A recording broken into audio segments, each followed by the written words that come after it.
Hey everyone, Firescale Audiobooks here. If there's a novel you'd love to hear more of, you can support us on Patreon or Ko-fi. Depending on your tier, I'll make extra parts just for the stories you're most excited about. Usually I can only upload 4 to 5 parts of each novel, but with your support, we can go beyond that. And of course, don't forget to hit subscribe. It helps more than you know. After the token told him that Qian Mei was not watching him, Su Qing returned to his yard. As soon as he opened the door, he saw Mu Yuan standing at the door, looking at him worriedly. The first time she saw Su Qing, she walked up to him and looked at him left and right. "How are you? Are you not hurt?" Seeing that Mu Yuan cared about him so much, Su Qing felt warm in his heart and said with a smile, "I'm fine. It's so late now. If you don't go to bed yet, be careful of getting dark circles under your eyes. I can't sleep if you don't come back." Seeing that Su Qing was not injured, Mu Yuan breathed a sigh of relief and said, "Uncle Huffing told us during the day that he felt an undisguised pressure approaching here quickly. It should be someone from the Su family. It is estimated that they will arrive tomorrow. Well, this is a good thing. I don't want to stay here any longer. I will definitely beat Qian Mei up if I get a chance.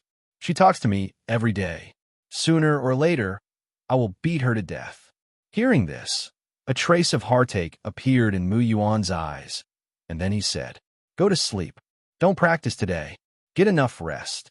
"Well, I'll do as you say." Su Qing pinched Mu Yuan's pink and tender face, then followed her into the room. "Good night. Good night." At the same time, in the dungeon of Heroine sect. "How is it? Are you about to lose control? I can already feel it. If you can't help it, don't force yourself." Qian Yuan took a deep breath, endured the pain in his heart, and said, "Yes, I can't bear it any longer, but you probably won't see that day." "Oh, can you tell me why?" Qian Mei raised her eyebrows slightly and asked with a hint of curiosity. "Haha, to tell you the truth, I'm the crown prince of the Daqian dynasty, the son of the Daqian emperor Qian Mingdao. I have been missing for so long, the court will definitely notice it. By then, even if you kneel down and beg me, I will not show mercy." "Really? Young master, you are such a joker. My information is much more flexible than yours. I have never heard of any news that the prince of the Daqian dynasty has disappeared. Don't think that just because your last name is Qian, you are the prince." Seeing that his lie had been exposed, Qian Yuan's expression remained calm, and he continued, "Don't disbelieve me. I have already sent a message to my father through the imperial seal on my body. Once he gets the message, he will come in person and grind you to ashes." "Really? I'm so scared." Qian Mei looked at Qian Yuan with an "I'm so scared" look. "I've been tired of hearing your threats since the day before yesterday. Since you can't hold back any more words, just shut your stinky mouth and be my little husband. Then, maybe I'll show some leniency and let you have fewer pregnancies. Otherwise, you will just watch your belly getting bigger and bigger, until in the end it will be like a watermelon about to explode, unable to move at all. If you reach out and touch it, it will explode with a bang, and blood will splatter all over the ground, with unborn babies scattered all over the floor. The desire for life will make them crawl around on the ground like a worm, and finally die miserably on the spot." "Ha ha, does it sound funny? But I'm tired of it. Even though you're the first one I've seen who can hold out this long, I've already punished 5 disobedient little rascals using this method before you." Qian Mei pinched his neck fiercely, and because she used too much force, Qian Yuan clenched his teeth in pain, and his eyes gradually became bloodshot. Yo, what's with that look in your eyes? You really want to kill me, don't you?" Qian Mei said slowly, then threw it aside. "Humph, since you were so ungrateful, don't blame me for torturing you." Hearing Qian Mei's threat, Qian Yuan was not afraid at all, and even wanted to laugh. "Torture? What I fear least is physical pain. Even if you beat me till my skin is torn to pieces, I will not yield." Hearing this, Qian Mei smiled slightly, then reached out and lifted Qian Yuan's chin. "Tisk, TSK, you don't think this is just a joke between children, do you? Let me tell you, those things of mine are not something you can bear.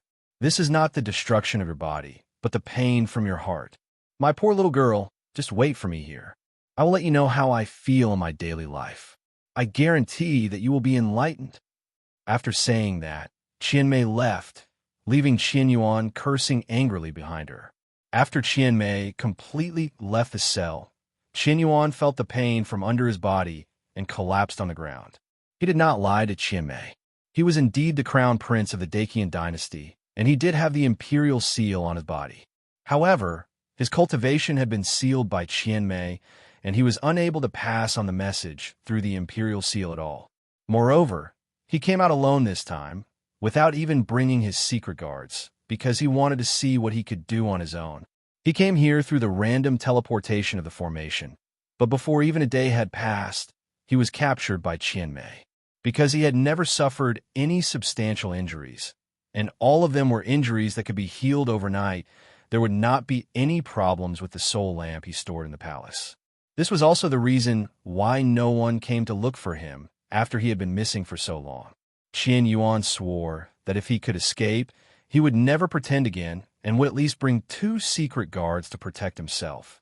Otherwise, what would he do if he was robbed by that evil cultivator again? If he wasn't the prince and had maxed out his resistance to temptation since childhood, he really wouldn't have been able to hold on. After all, he found that his body was gradually out of control. Obviously, he had already controlled it to the limit, but it was still so disappointing and raised its head towards the beauty. Useless thing. If I weren't the prince and wanted to carry on the family line, I would have castrated you long ago. Qian Yuan thought viciously that if he didn't have this thing, he wouldn't have been caught, and his spiritual energy would not have been locked, resulting in him being unable to send out a distress signal. And there is also the broken Emperor's seal, which cannot be activated without spiritual energy. When he returns to the dynasty, he will definitely talk to his father about this very fatal problem. You clearly don't have any spiritual energy, but you created something that requires spiritual energy to activate. What was you thinking? Just when Qian Yuan was daydreaming, Qian Mei had already walked over. She was holding a stick in her hand and said to Qian Yuan, "I want to see if you can still be stubborn after enduring this kind of punishment. W, what are you going to do?" Qian Yuan looked at the item in Qian Mei's hand, and a strange feeling emerged in his heart, and he also thought of a very terrifying thing. "What do I want to do?" "I want to punish you, of course."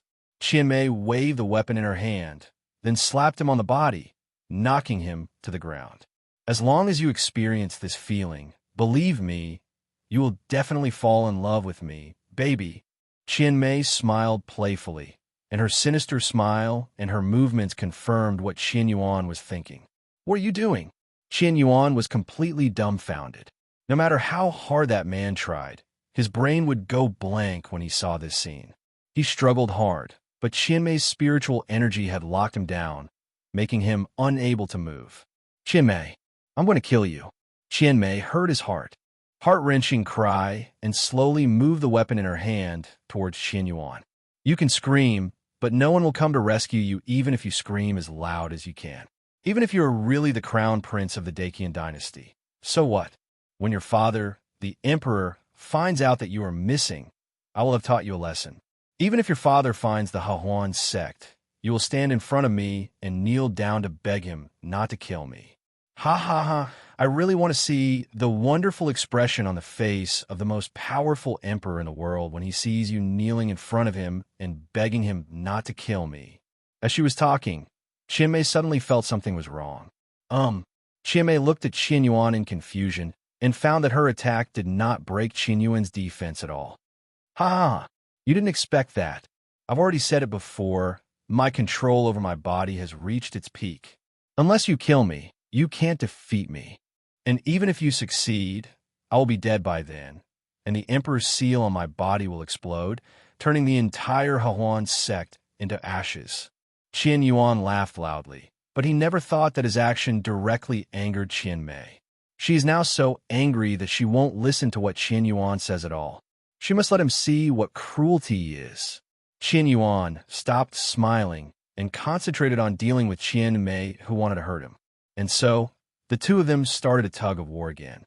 The tug of war lasted for several hours, and in the end Qian Yuan was more skilled and won the battle.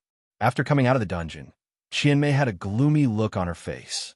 If anyone dared to disturb her at this time, he would be greeted with the same treatment as Qin Yuan. She's in a very upset mood now. Physical happiness can no longer satisfy her. Only spiritual happiness can soothe her wounded heart. She had never been wronged like this before. That Qin Yuan, please pray to God. Don't let me find any flaws, otherwise. Qianmei's eyes were filled with murderous intent, and then she walked towards the yard where Su Qing was. Su Qing has his own courtyard in the Heroine sect, and it is the most luxurious one. All of this is thanks to his sweet mouth, which makes Qianmei feel very comfortable. So when Qianmei is hurt emotionally, she will go to Su Qing, and after listening to his various compliments, the wounds in her heart will heal. Logically speaking, someone like her should have heard countless compliments, but unfortunately, the ones she caught were a bunch of wooden idiots who only knew how to practice Taoism besides having good looks. Even if I turned into her appearance, the words I said were just, "You're so beautiful. I like you so much, Lady Qianmei. You are our god." She was tired of hearing these words, but Su Qing's words gave her a feeling she had never experienced before, which made her feel very comfortable. Qianmei is here. Su Qing received the message from the token and stopped practicing. So what should we do? Hi. Mu Yuan looked around and found that it was very empty and there was no place for her to hide. Every time Qianmei saw her, the look in her eyes was as if she wanted to eat her, which made people very scared. No, it's too late. Su Qing felt that Qianmei had arrived at the gate of the yard and had lifted the formation. What should we do then? Mu Yuan swallowed fearfully. She was not afraid that Qianmei would attack her, but she was afraid of the oppressive feeling from Qianmei. She felt like she couldn't breathe if she stayed next to her for a second. Don't be afraid. I have a way. Su Qing took a look at the big bed in the room and had an idea in his mind. He picked her up and put her on the bed under Mu Yuan's incredulous look, then climbed up himself. What are you going to do? Shoo. Don't talk. Su Qing quietly pulled the bed curtains, then reached out and grabbed the head of the bed, shaking the bed hard. Mu Yuan also understood what Su Qing wanted to do. She didn't say anything, but turned away with a red face. Qianmei, who was outside the door, heard a creaking sound coming from the house, paused, and stopped at the door. My younger brother is doing something right now. If I go in rashly, it might disturb his interest. I'd better wait a moment. Qianmei thought of the past, when she was doing something with someone else. A blind man suddenly ran in and scared her man. From that day on, the man no longer had the same vigor and vitality as before. Her brother must be quite strong. She saw him enter someone's room with her own eyes. Then she checked again an hour later and found that the light in the room was still on. The female companion my brother brought was also extraordinary. She was able to withstand such torture. Thinking that she would probably have to wait here for a long time, Qianmei decided to enjoy the ultimate happiness first. Su Qing stopped after Qianmei left and looked towards the door with a little confusion. It was a surprise that she didn't just barge in. Can you come down now? Mu Yuan's face was so red that it looked like blood was dripping out. She didn't feel anything at first, but later on, she felt something was wrong. Are you okay? Su Qing got off the bed and adjusted his breathing. He had no control over his second brother, and who could blame him for being Mu Yuan? He couldn't refuse Mu Yuan, and his second brother couldn't refuse Mu Yuan either. Isn't this normal? That makes sense, doesn't it? He can control this body, but he cannot control his second brother. The difference is that he didn't express it, but my second brother was different. If he liked it, he liked it, and if he didn't like it, he didn't like it. I'm fine, it's just... Mu Yuan touched her belly.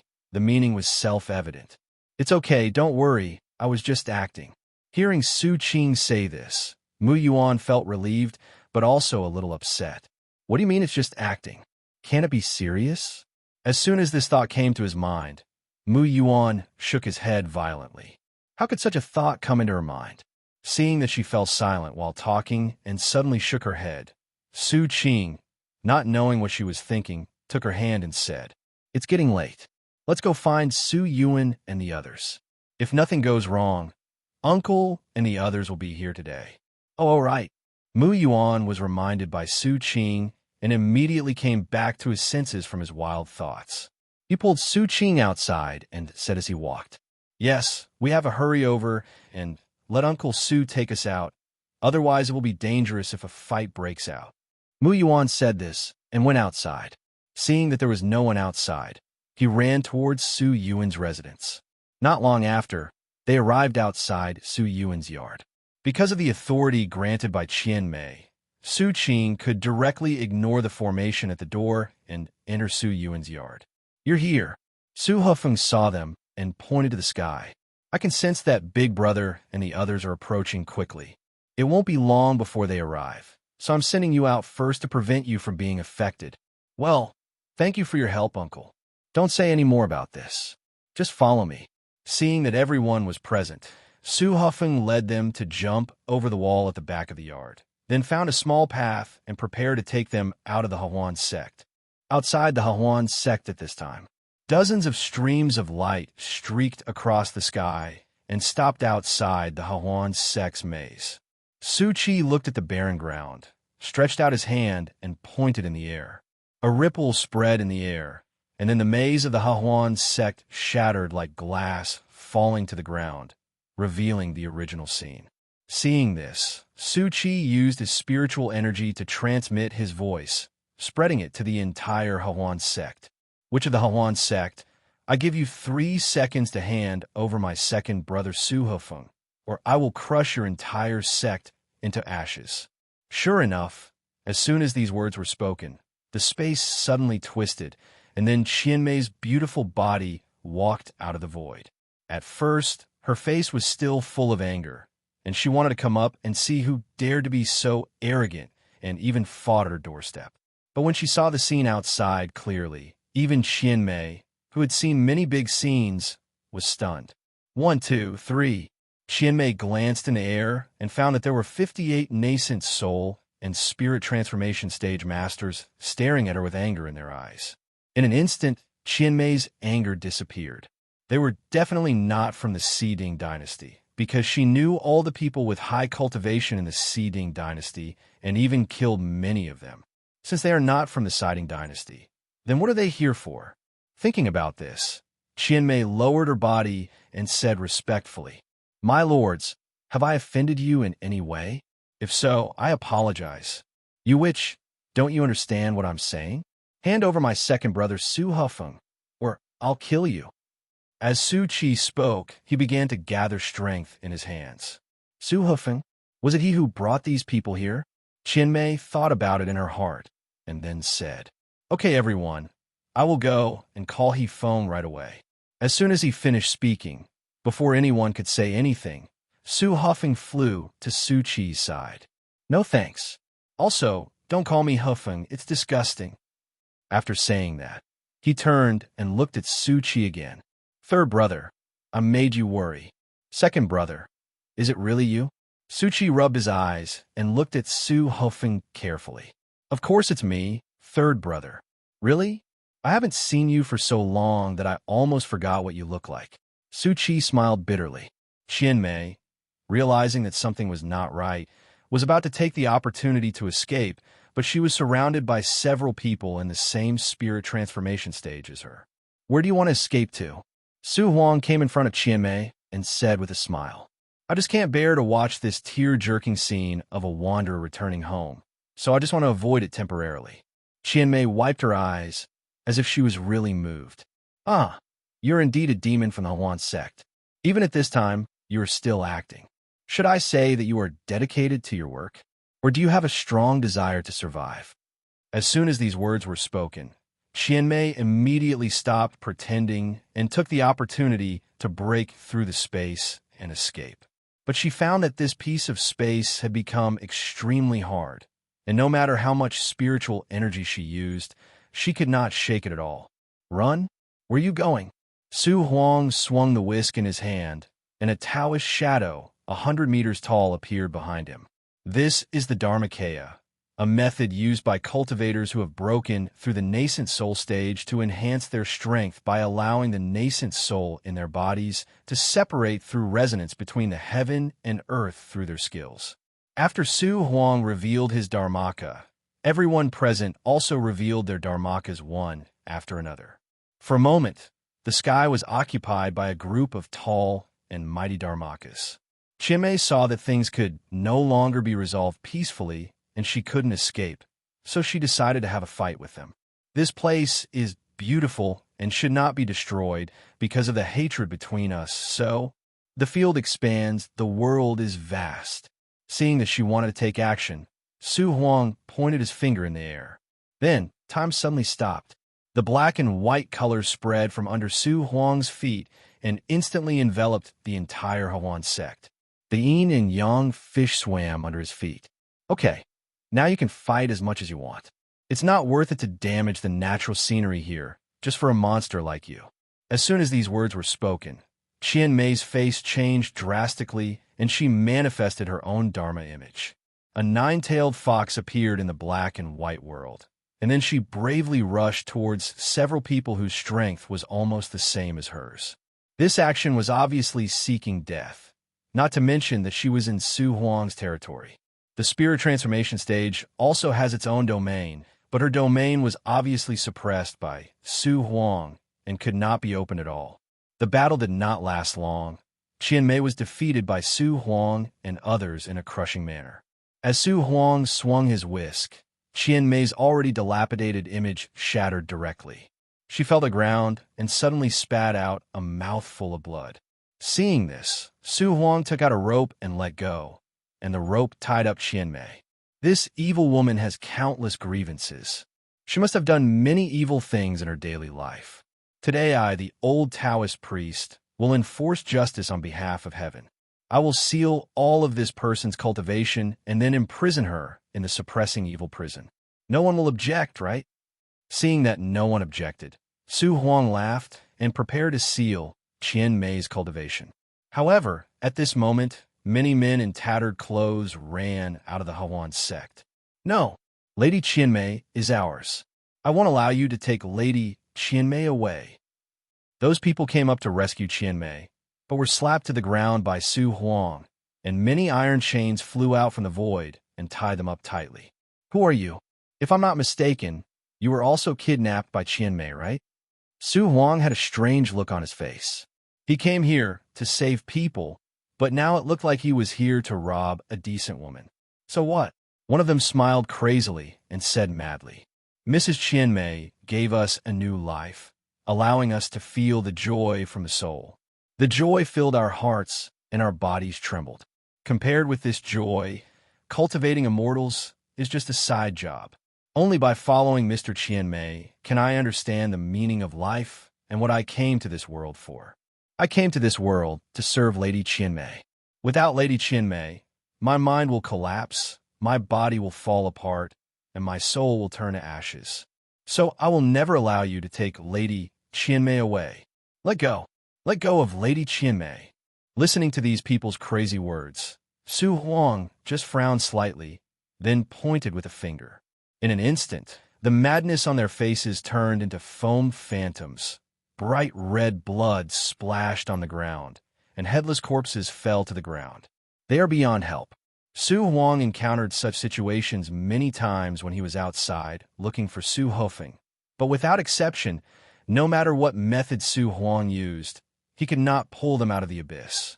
Over time, when he encountered the situation again, what he thought about was not rescuing them, but sending them to the Nine Netherworld and letting them spread their pitiful faith to the Emperor of the Nine Netherworld to see whether the god they believed in was more powerful, or the Emperor of the Nine Netherworld was more powerful. Just then, Su Qing walked out from the side. Uncle. Huh? So you're nearby. I thought you were hiding in some corner. Su Huang came back to his senses and turned into a gentle old grandfather again. Didn't it just come out from the corner? Su Qing smiled, and at this moment, Su Qi and Su Hofeng also came over. While Su Huang was busy beating Qianmei, they talked a lot together. Most of the time, it was Su Qi who did the talking and Su Hofeng who listened. After all, there is nothing much to say about the things in the Heroine sect. It is nothing more than forbearance and forbearance. During the conversation, Su Qi also learned that Su Hofeng had a daughter. He came here not to see Su Qing, whom he hadn't seen for a year, but to see his niece. Well, Su Qing is not as important as her niece. That brat should just die outside, so he doesn't have to cause trouble to other girls every day. Yuan, come and meet your uncle. Su Hefeng waved to Su Yuan, then said to Su Qi, "This is my daughter, Su Yuan." "Uncle." Su Yuan hung his hands down and called out obediently. Okay. My niece is not only beautiful, but also obedient, unlike the boy in my family. If I hadn't sent him to Qing Tian Sect, I don't know where he would be living a life of luxury now." Su Qi praised Su Yuan, but he was actually making a sarcastic remark about Su Qing. Look at that person's daughter, who has lived in an evil sect since she was a child. Not only does she have correct values, but she is also obedient and filial. Look at yourself again. Are you decent? When Su Qing heard this, the corner of his mouth twitched, but this was normal. If there weren't so many people watching around, his father would have probably stepped forward to educate him directly, instead of criticizing him openly and secretly like this. "Niece, you have suffered a lot. Don't worry. Our Su family has everything. I will go to Beijing to find the imperial physician and let him cure your illness personally. Don't worry. With your uncle here, it will be difficult for you to die, even if you want to." "Well, thank you, uncle." Su Yuan was still a little reserved and couldn't relax in front of so many people. After saying that, Su Qi walked in front of Su Qing. "You little brat, tell me what you did in Qing Tian Sect. Don't lie to me. If I find out that you still dare to bully your fellow disciples in the sect, I will punish you according to the family rules when I return." As he said that, Su Qi raised his hand as if he was going to slap Su Qing. However, at this moment, Mu Yuan suddenly ran in front of Su Qing and opened his hands. "Don't, Uncle Su." Su Qing is a very well-behaved person in the sect. He has never done those things. After saying this, Su Qi's hand, which had no intention of hitting Su Qing, just stopped in midair. His sharp eyes kept looking between Su Qing and Mu Yuan. "Hiss!" He put his hands down, his eyes full of disbelief. Where did this guy seduce this nice girl from? No, let me take a look. Su Qi looked over again and saw that Mu Yuan was still standing in front of Su Qing, and the little b*** D in his family looked at the girl with tenderness in his eyes. "Hiss! Something is wrong. Something is very wrong. There's something absolutely wrong." Seeing this gentle look, Su Qi would rather believe it was from a dog than believe that the owner of this look was Su Qing. Did he really change his personality in Qing Tian Sect? So much has changed in just 1 year. Isn't it a little too incredible? Or is it because of this girl? Thinking of this, he smiled gently. "Ha, little girl, I was just joking. There are so many people watching here. Can I really beat him?" After hearing this, Mu Yuan visibly breathed a sigh of relief, and his body relaxed. The perceptive Su Qi noticed her little movement. Su Qing patted Mu Yuan on the shoulder and walked forward. When he was about to speak, he didn't know how to start. What should we call him? Should we continue to call him Lao Deng? No, that's not the case. He has slowly changed the heavenly Tao's impression of him in this year. Now he is himself and doesn't need to deliberately imitate his original self anymore. Thinking about it, he said to Su Qi, "Dad, I'm now a big shot in the Qing Tian Sect at the highest level." "Well, not bad." Su Qi nodded. He didn't think that the big shot Su Qing mentioned was that big. Etc. "What did you call me?" Su Qi looked surprised and looked at Su Qing with shock in his eyes. Looking at Su Qi like this, Su Qing smiled slightly, then opened his mouth and spit out those 2 words. "Old Deng." Seeing his father's face quickly turn red due to his anger, Su Qing quickly changed his words and said, "Father, you." Su Qi was immediately stopped by his voice. After suppressing the anger in his heart, he grabbed Su Qing's collar, pulled him aside, and then cast a soundproofing spell. He calmly glanced at Mu Yuan, who looked worried, and asked Su Qing, "Who is this little girl?" "Her name is Mu Yuan, your daughter-in-law." Su Qi was shocked by his words and asked quickly, "What did you say? I didn't hear you clearly." Su Qing had no choice but to say again, "Your daughter-in-law, Mu Yuan." Hearing the same words again, Su Qi still looked incredulous. "Tell me, kid, did you force me?" "Dad, I like her." Su Qing finished speaking quickly, and what followed was a long silence. After a long time, Su Qi slowly said, "You can't say the word like casually. Do you know what these two words mean? I love her. This is not just an ordinary sentence. This means that I will spend the rest of my life with her, forever and ever."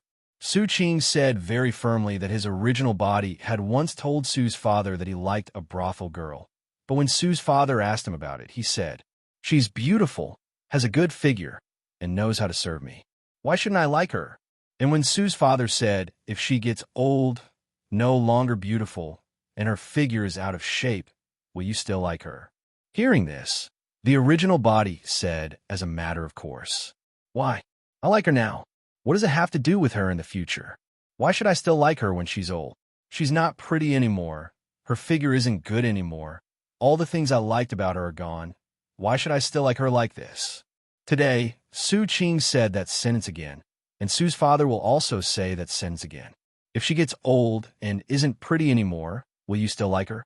Father Su still said the same thing, but the answer he got was completely different. "I like her just because she is who she is. No matter what she becomes in the future, I will still like her." As Su Qing spoke, various events they had experienced in the past emerged in his mind. At the beginning, Su Qing just wanted to capture Mu Yuan so that he would not die. But after such a long time, he had been deeply attracted to this silly and cute girl. In Su Qing's view, her every move and every word are rare beauties in the world. Once you take a look at them, you will never forget them in your life. Now, he no longer approaches Mu Yuan with the idea of conquering the heroine. He is sincere now and wants Mu Yuan to be his bride. He wants to be Mu Yuan's strongest shield to protect her from external harm and prevent the tragedy that happened in the original book from happening again to her. Father Su saw Su Qing's determination and continued, "She's a good girl, so good that I don't think you deserve her. I knew it when she stood in front of you and tried to take the blow for you. I don't know where you found such a nice girl. Dad, please don't belittle me. I am no longer the person I used to be. I have changed for the better now, and I think I am still worthy of her." As he spoke, Su Qing accidentally revealed the token of the Qing Tian Sect's leader. "You kid, you're still playing these things in front of your father. Let me see what can make you so arrogant." Father Su laughed twice, then pulled out the token. But when he saw the words on the token, he could no longer laugh. Father Su picked up the token and pointed it at Su Qing. "You are so brave, boy. How come you managed to steal the leader token from your uncle's sect?" "Dad, to be honest with you, I am now the leader of the Qing Tian Sect." Su Qing smiled politely. It took a long time before Su's father believed the fact that Su Qing was no longer the same Su Qing as before. But he changed so much that his father thought he had been possessed by someone else. Is this the power of love? Su's father didn't quite understand this. He and Su's mother got together through an arranged marriage. It could be said that they had never had any love at all. After getting along for a long time, the relationship between them was more like family affection. Forget it. Let's not talk about this for now. Just tell me when you plan to get married. I'll find an auspicious date for you. You can stay at home and learn all the skills and secrets at home." Hearing this, Su Qing said with some regret, "I don't know when we're going to get married. She seems to be very resistant to this. She still doesn't understand her feelings for me. Although she is not on guard against me, it's still difficult for her to admit that she likes me." "Yeah, I see." Father Su calmly glanced at Mu Yuan, who had his back to them but glanced over here from time to time, and said, "Since the girl doesn't have this idea, let's forget about it. Don't force her. Just let it happen naturally. Let her open up to you slowly. Otherwise, it will backfire and the relationship will become more distant." "I know. That's why I never pushed her. Your son is almost a ninja now. You can be a ninja, as long as you don't go to the brothel to have S**X with your girlfriend. I'm telling you, in my eyes, she's already my daughter-in-law. If you dare to go to that brothel again, I'll break your legs." Father Su threatened. After that, he lifted the soundproof spell and said to him, "Okay, go back quickly. You made the little girl worry. If someone didn't know, they would think I beat you up. Ha, why would Dad beat me? If you don't leave, I'm really going to beat you up." Father Su raised his fist and threatened Su Qing. I'm leaving now. Su Qing smiled, and came in front of Mu Yuan. "Why are you so sad? Did someone offend you?" Hearing this, Mu Yuan turned around without saying a word and held Su Qing's hand tightly. All right, I'm fine. Why will my father beat me? After all, I'm his biological son. I'll tell you some good news to make you happy." Hearing this, Mu Yuan raised his head and his expression relaxed a little. "What news? You will be the wife of the leader of Qing Tian Sect in the future. How is it? Are you happy?" "Just kidding." When Mu Yuan's face turned red with shame, Su Qing changed the topic. "Don't make jokes like this anymore. It's not funny." Mu Yuan puffed up her cheeks angrily. "Look, you feel much better, don't you?" Su Qing looked at Mu Yuan's puffy cheeks and felt itchy in her hands, so she reached out and poked her cheek. Before Mu Yuan could slap his hand away, Su Qing put his hand down on his own accord and said, "Wait here for a while. I'll go find my father to deal with the remaining matters of the Heroine sect." Although the Heroine sect is an evil sect, in fact, there's only one evil cultivator, Qianmei. The others are just victims. I want to deal with those people with my father. "Well, go early and come back early." Mu Yuan waved at Su Qing, then found a rock to sit on and called out Bixiao for you to accompany her to pass the time. "Well, I won't keep you waiting long." After Su Qing finished speaking, he went to find Su's father. Seeing Su Qing coming over, Father Su scolded. "Why are you here if you don't want to accompany the girl? There is nothing for you to do here. Go away." Seeing that Father Su was chasing people away as soon as he arrived, Su Qing quickly said, "I have something important to do. I want to know what to do with the Heroine sect next. You're still concerned about this. I won't tell you, but you tell me, how do you want to deal with the Heroine sect?" Father Su gave the choice to Su Qing. He wanted to see Su Qing's choice and see how much he had grown. It's very simple. Most of the people in the Heroine sect have never left the sect since they were born. The only way for them to learn about the outside world is through the school opened by a teacher that Qianmei robbed. They are just ordinary people at best, so I will give them 3 choices. 1. Leave the Heroine sect and see the beauty outside. However, if you choose this, you won't live long. After all, there is still the poison injected by Qianmei in their bodies. Secondly, if they join our Su family, no matter what kind of work we assign to them, at least their lives will be saved. Moreover, most of them have good cultivation aptitude and good looks. Even if they continue to cultivate step by step, their future achievements will not be low. They are completely worthy of our Su family. Apart from their strong possessiveness and their unwillingness to tolerate their men finding concubines, they have no other shortcomings. Of course, I still need to cultivate my character in the future, so as to avoid the emergence of a second Qianmei. Of course, there is one thing Su Qing didn't say. Because of the influence of the martial arts, their desires are extremely strong. So if a disciple of the Su family is targeted by them, then they can only pray for him silently. Of course, this does not mean that they're the Su family's child brides.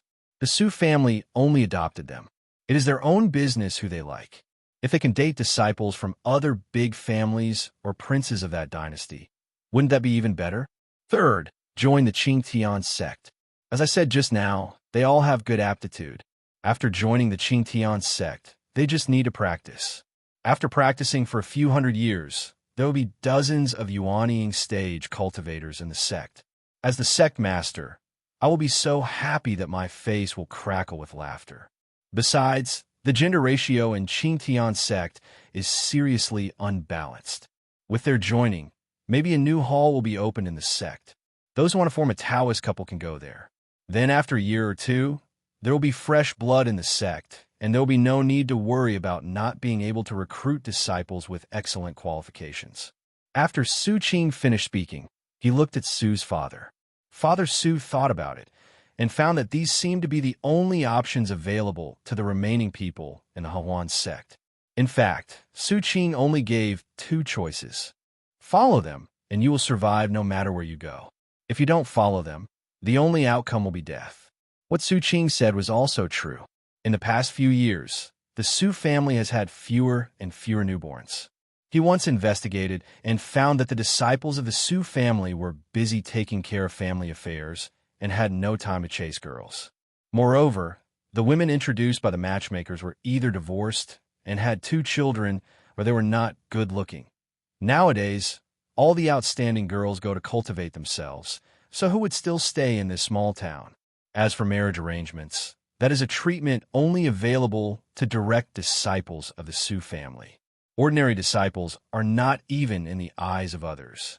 With the addition of these people, letting them handle family affairs, and then, because of work, they have to stay together for a long time. In this way, they will fall in love with each other over time. Do we still need to worry about the disciples of the Su family not being able to find wives? Isn't this a win-win situation?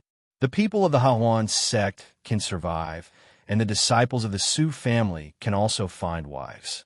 It's perfect. Thinking of this, the look in Su's father's eyes when he looked at Su Qing changed. You've really grown a lot. Father Su nodded approvingly. Then call everyone in the Heroine sect. We are not evil cultivators. The choice is up to them. Yeah, but I guess they're all here already. Su Qing turned around and shouted to the Heroine sect. Come out, stop hiding. After the words fell, nothing happened.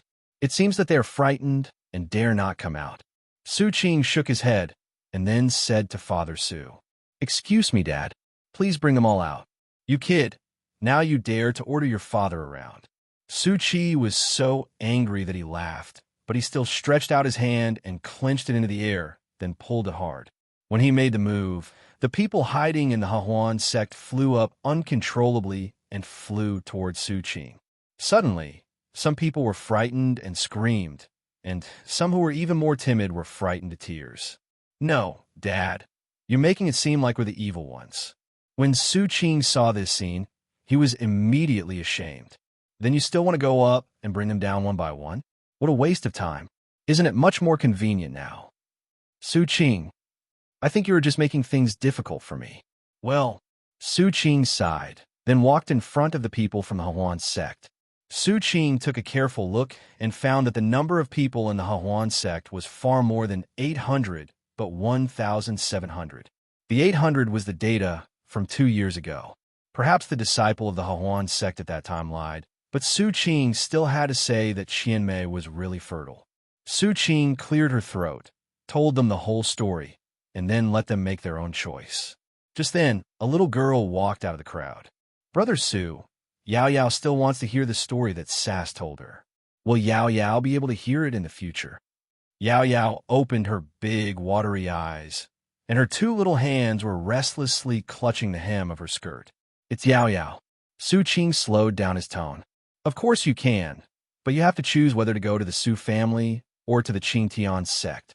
Where can I go to listen to Brother Su tell stories? Hearing this, Su Qing was speechless. He is rarely in the sect, let alone the Su family. He has never returned since he went to Qing Tian Sect. In this way, he seemed to have become a bad uncle who deceived the little girl. It should be the Qing Tian Sect. Su Qing said somewhat uncertainly. Oh, then I'll go to Qing Tian Sect. Yao Yao said obediently.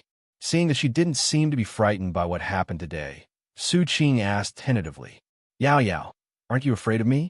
After all, it was me who called them here to kidnap Qianmei. I'm afraid, but you are Brother Su, so I'm not afraid. Can you tell me why? Because Brother Su would tell me stories, and Mistress Qianmei was not nice to us. She always scolded us, but Brother Su was very nice to us, so I was not afraid of Brother Su. Well, good boy.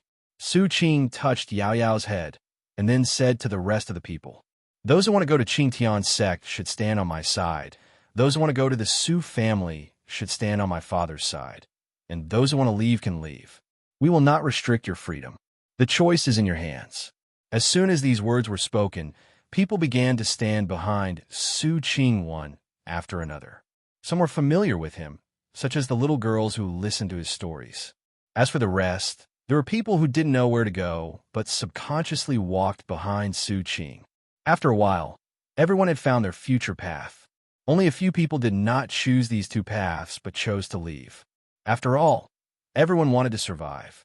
Without the medicine, they would die in an unknown corner within a month at most. Fellow Taoist, now that things here are done, I should go back. At this time, Gongsun Jing glanced at Su Yuan then walked up to Su Qing and said, "Leave? You're here, and you still want to leave?" Su Qing smiled and then grabbed him directly. "Come back to Qing Tian Sect with me. I think you really want to meet your ancestors." Hearing this, Gong Sun Jing's face changed. Anyone can understand the meaning of this sentence. If he goes to Qing Tian Sect, he will probably have to stay there for the rest of his life and never come back. Moreover, he is now a disciple of Taishu Sect. How can he jump to other sects? This, fellow Taoist Su, this is probably not polite, right? After thinking about it, he still spoke tactfully. What's wrong with that? Is there anything wrong with you going to meet your ancestors? Besides, the Qing Tian Sect is much better than your Taishu Sect. Not only does it have a sect master who cares about you, but it also has gentle and considerate ancestors and great elders. When you go to the Qing Tian Sect, your status will rise sharply, and you will directly become the crown prince of the Qing Tian Sect. With your talent, it's a bit too much of a waste to be in this poor place. With your talent of only spiritual root, they only let you be an ordinary inner sect disciple. This can't be called blindness. This is simply no eyes. This, Gong Sun Jing was a little confused and seemed like he was about to be moved. But if I just leave like this, wouldn't that be a little not so good? What's wrong with that? Su Qing looked at him with disappointment. Think about it. They asked you to find out whether the address of Heroine sect is correct, but you're only in the foundation building stage. They are asking you to seek death. I guess in their eyes, you're already a dead person. How can you go back as a dead person? When Su Qing said this, Gong Sun Jing also remembered. If it weren't for Su Qing, he would have died at the gate of Heroine sect. How could he still be standing here and talking to Su Qing? Seeing Gong Sun Jing's conflicted expression, Su Qing felt that he should reveal some shocking information. He pulled Gong Sun Jing aside and whispered in his ear, "My sister will also go to Qing Tian Sect." As expected, Gong Sun Jing's body stiffened immediately after hearing these words. For a conservative cultivator like him, if he saw a girl's body, he would probably have already decided in his mind who would be his future wife. Unless that person is an evil cultivator. After all, evil cultivators cannot be regarded as human beings. However, his sister is no longer an evil cultivator, but a legitimate member of the Su family, the sister of the leader of the Qing Tian Sect, one of the largest righteous sects in the world. What kind of evil cultivator is this? Were there evil cultivators? Although Su Qing didn't know what happened that night, he probably saw everything he could see.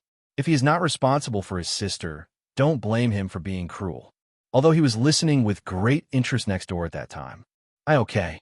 Gong Sun Jing finally compromised under Su Qing's tyranny. Trust me, this is the smartest choice you'll ever make. Su Qing smiled and then took him back. After returning, Su Qing counted the number of people and found that there were more than 1,300 people going to Qing Tian Sect, while only 400 people chose to go to the Su family. There are so many people, more than the last time Qing Tian Sect accepted disciples. In fact, everyone's qualifications are not bad. After all, their parents are both cultivators, and their qualifications are not low. After all, Qianmei is looking for outstanding disciples for major sects. Dad, now that the matter of the Heroine sect has been dealt with, I will return to the sect first. Su Qing found Su's father and said, "When are you going to go home? Your mother misses you." Hearing this, Su Qing laughed. "It probably won't take long, about a month or so. I still have some things to deal with in the sect, so I'll go back after I'm done. Well, remember to come back early. Your mother is nagging me every day. It's so annoying." Although Father Su said this, from the look in his eyes, he was not annoyed at all. "Got it, Dad. We'll be leaving now." Su Qing smiled, then called Mu Yuan over and spoke to the Grand Elder. In the blink of an eye, all the people who were standing with Su Qing disappeared. Father Su gasped when he saw this. Is this the strength of the longest-lived immortal cultivator in the world of immortal cultivation? It can directly teleport more than 1,000 people back to Qing Tian Sect across millions of miles. So terrifying. Apart from this word, Father Su could not think of any other adjectives to describe the methods of the Supreme Elder.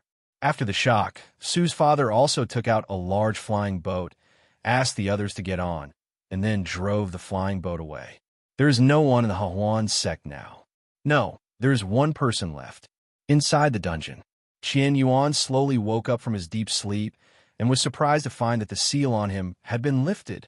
Not daring to be careless, he first tried to see if the circulation of the spiritual energy in his body was correct. When he felt that there was nothing wrong with the spiritual energy in his body, he directly passed the news of his capture to the Dacian royal family through the imperial seal, and then waited quietly for the arrival of rescue. Although I don't know what Qianmei wants to do, since I have given him a chance, don't blame him for being cruel. He must kill Qianmei with his own hands and ruthlessly use that black. No, isn't that rewarding her? Within the Tian Sect, in the sect square, many Qing Tian Sect disciples saw thousands of people suddenly appear in the sect square and almost thought that enemies were coming to attack. Fortunately, someone saw Su Qing, which eased the tension of many disciples. After they recovered, the disciples discovered that the people Su Qing brought were all girls who were either gentle, lively, or timid. The clan leader went down the mountain to snatch the little girl. This terrifying thought suddenly emerged in the disciples' minds. Suddenly, the way they looked at Su Qing changed. Realizing that his image had become distorted in the eyes of everyone, Su Qing quickly spoke. Ahem, these girls were all rescued by me from the evil sect. They all have good qualifications, so I recruited them into the sect. From now on, they will be your junior sisters, so you must take good care of them. After saying this, he gave some instructions to the people behind him, then called a female elder and asked her to take them to the dormitory for the female disciples. After all, he is a man, it is inconvenient, and he doesn't know where the female disciples usually live. Therefore, let's leave the rest of the matters to the elder. He has to go back to awaken his physique now. Just when Su Qing called the cloud down and was about to leave, Yao Yao ran over. Brother Su, I want to follow you. Yao Yao hugged his legs, making Su Qing very embarrassed. He has no time at all these days. If Yao Yao follows him, she will probably go hungry 3 times a day, 9 times in 3 days, and die in 7 days. Follow him. Su Qing paused, then thought of someone. Wood. We haven't seen each other for such a long time. He must be very lonely staying in the mountain alone. There is no one of his age in the mountain. Even if he is sensible, he is still a child, and it is inevitable that he will have some problems in his heart. This problem would be much easier if I had a partner. I just don't know if the Grand Elder is willing to take care of another baby. Thinking of this, Su Qing patted the Baiyun spirit beast. Come up. I'll take you to see the grandfather who sent you here. He can also tell stories. Yeah. Yao Yao happily jumped onto the Baiyun spirit beast, then hugged it and rubbed it. The Baiyun spirit beast also bleated happily twice. Su Qing pulled Mu Yuan onto the Baiyun spirit beast, then patted the Baiyun spirit beast's little tail. The Baiyun spirit beast slowly flew into the sky and slowly flew towards the Supreme Elder. After a while, the white cloud spirit beast flew to the top of the mountain where the Supreme Elder was. Okay, let's go up. Yao Yao held Su Qing in one hand and Mu Yuan in the other, her face filled with a happy smile and her eyes full of curiosity about this place. The various scenes here were things she had never seen in the Heroine sect, and the air here exuded a scent that made people feel as if their lungs were purified, making people unable to help but smell it a few more times. Compared to the Heroine sect where the air is filled with aphrodisiacs and the oppressive atmosphere, this place is simply a paradise. Birds can fly freely in the sky and insects on the ground can sing loudly. It is simply great here. Yao Yao's cute expression successfully attracted Mu Yuan. She squatted in front of Yao Yao and rubbed her head. Yao Yao, do you like it here? Sister Mu here. Yao Yao got stuck in the middle of her speech. She kept trying to come up with an adjective, but her limited vocabulary meant she couldn't find a way to describe how she was feeling. It's beautiful here, isn't it? Mu Yuan, who also had a limited vocabulary, said something that did not require any vocabulary at all. Yeah, it's very beautiful here. Yao Yao likes it very much. I don't feel uncomfortable when I breathe, and Yao Yao couldn't speak again. Although there is a teacher in the Heroine sect, Qian would call the teacher away every now and then, or even directly in the school, to satisfy his own selfish desires. This caused Yao Yao to dislike classes very much, and she would be distracted every time. It was a strange thing that her vocabulary increased. Seeing that Yao Yao was speechless again, Mu Yuan smiled and pinched Yao Yao's chubby face, then said, "Okay, Yao Yao, if you can't figure it out, forget it. Just study hard in the future." "But Sister Mu," Yao Yao doesn't want to study. Studying is so boring and not fun at all. Yao Yao's face fell. When she mentioned studying, she thought of the culprit that made her not want to study. She only remembered that day. Qian broke into the school, and then had S*X with the teacher in front of them, causing great harm to Yao Yao's young heart. Since that day, she didn't dare to look at the teacher's face, because as soon as she saw his face, Yao Yao would think of what happened that day. But she could not go, because if she didn't go, she would be punished by Lady Qian. No, Yao Yao must learn, otherwise she might not even understand the technique. Mu Yuan taught Yao Yao earnestly, because this was something she had experienced herself. If it weren't for the mysterious bead in her body, she estimated that her house would have been robbed by those thugs the next day. Therefore, it is not possible not to learn.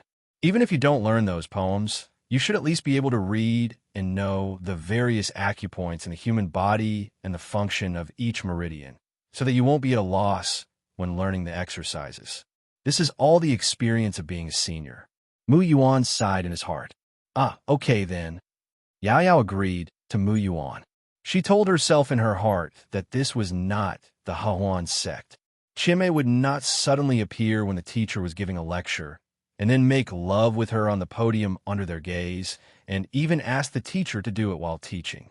Yes, this is not the Heroine sect, and a Lady Qian will not suddenly jump out. Yao Yao hinted success in her heart and raised her head confidently. She wants to study. She wants to study. She wants to become an immortal. She wants to be someone like Brother Su. After seeing Yao Yao's determined gaze, Mu Yuan smiled, then took her hand and made a "yeah" gesture to Su Qing. Su Qing burst into laughter. How could he not see that Mu Yuan was learning his art of speaking and successfully fooled Yao Yao?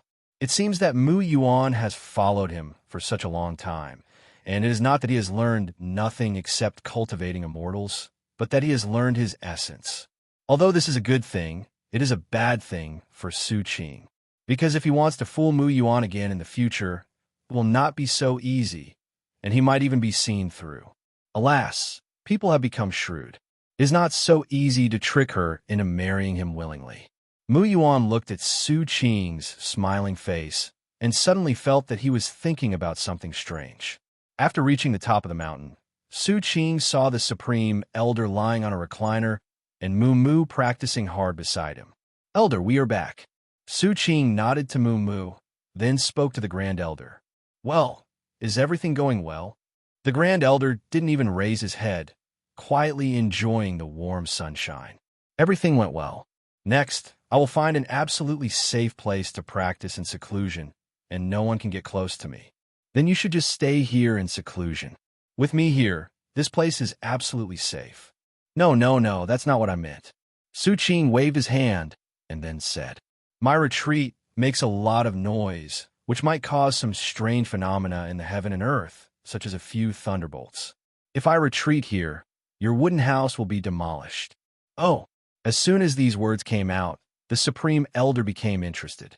Could it be that after Su Qing obtained the Xianhuang fruit, he did not eat it immediately, but chose to awaken after returning to the sect? This is very interesting. I wonder what his physique is like and what kind of strange phenomena in the world will be caused. The Supreme Elder was very curious, mainly because he had only seen physical awakening a few times, and each time he was far away from it. Now, he could observe it up close. Thinking of this, the Grand Elder sat up directly from the rocking chair. Just as he was about to say something, he saw Yao Yao holding Su Qing and Mu Yuan's hands. The words he wanted to say were instantly stuck in his throat, and his incredulous eyes shuttled back and forth between Su Qing and Mu Yuan. It's only been a short time since he went out, and he already has a daughter? Did they encounter time and space turbulence, and get trapped in it for several years? Seeing the eyes of the Grand Elder looking at Yao Yao, Su Qing smiled slightly and then said to Yao Yao, Yao Yao, this is the sect's Great Elder. You could just call him Grandpa. Go and introduce yourself to him. Hearing this, Yao Yao walked over introvertedly, raised her head, and said to the Grand Elder, Grandpa, my name is Qin Yao, and I'm 8 years old. The conversation stopped here. Qin Yao looked at the silent Grand Elder, and the Grand Elder was also looking at her. Grandpa, why don't you say anything? Don't you like Yao Yao? Seeing that the Grand Elder had not made any movement, Yao Yao felt depressed. Why didn't the little girl continue talking? But it's a pity that the little girl is not their child. The Supreme Elder sighed and shook his head, but his actions successfully caused Qin Yao to misunderstand. Grandpa really doesn't like Yao Yao. Yao Yao felt even more depressed. Her little head slowly drooped down, staring at her feet, which kept moving. Qin Yao, I will call you Yao Yao from now on. Where are you from? At this time, the Supreme Elder finally spoke. He also noticed that Qin Yao's mood was not right, but he didn't know why. Was she missing home? Yao Yao breathed a sigh of relief when she heard the Grand Elder speak. Fortunately, as long as we talk, Grandpa is willing to talk to Yao Yao, and Grandpa doesn't hate Yao Yao. Grandpa, Yao Yao used to be from the Heroine sect. Her mother was Lady Qianmei, who has been captured. Her father was Qin Zhen, who died not long ago. Yao Yao spoke calmly and didn't seem sad about the departure of her parents. So he's from the Heroine sect. Poor kid, he must have suffered a lot. Hearing this, a trace of pity appeared on the face of the Grand Elder. Yao Yao shook her head and said, It's not hard at all, but compared to here, life there's a little bit hard. Well, the evil cultivator deserves to die. Having said that, the Grand Elder turned and looked at Su Qing. You brought her here to leave her with me, right? Yeah. Su Qing nodded. She wants to follow me, but you know I don't have much time. I have to go back to the Su family after the retreat, so I don't have time to teach her. Besides, she can accompany Mumu. After all, they are of similar age and can play together, so that Mumu will not be suffocated to death in the mountains. You are so nice to Mumu. When the Grand Elder heard this, he laughed a few times. Of course. After all, I'm a master. How can I not think about my apprentice? Originally, I was too busy to teach him in person. I failed in my duty as a master, so I must find a way to make up for it in other ways. Su Qing said this and looked at Mumu, who was doing boxing in the breeze with his back to them. Stop pretending. Look how happy you are. Hearing this, Mumu stopped practicing and turned around. What caught my eye was Mumu's extremely bright smile, which he couldn't suppress no matter how hard he tried. Master is so kind to me. Mumu was a little touched. Who knew how he had spent the past few months? Every day, he was either practicing or practicing. He would only stop when the sun just rose over the mountain and when the moon climbed overhead, and then continue practicing the next day. Although his mind is more mature than that of ordinary children, no matter how mature he is still just a child. Liveliness is engraved in his bones. If Su Qing doesn't come back, he might really go crazy. Now that he has someone to keep him company, it won't be him who suffers every day, but the two of them. But no matter what, the vitality on the mountain has become a little richer, which is still very good.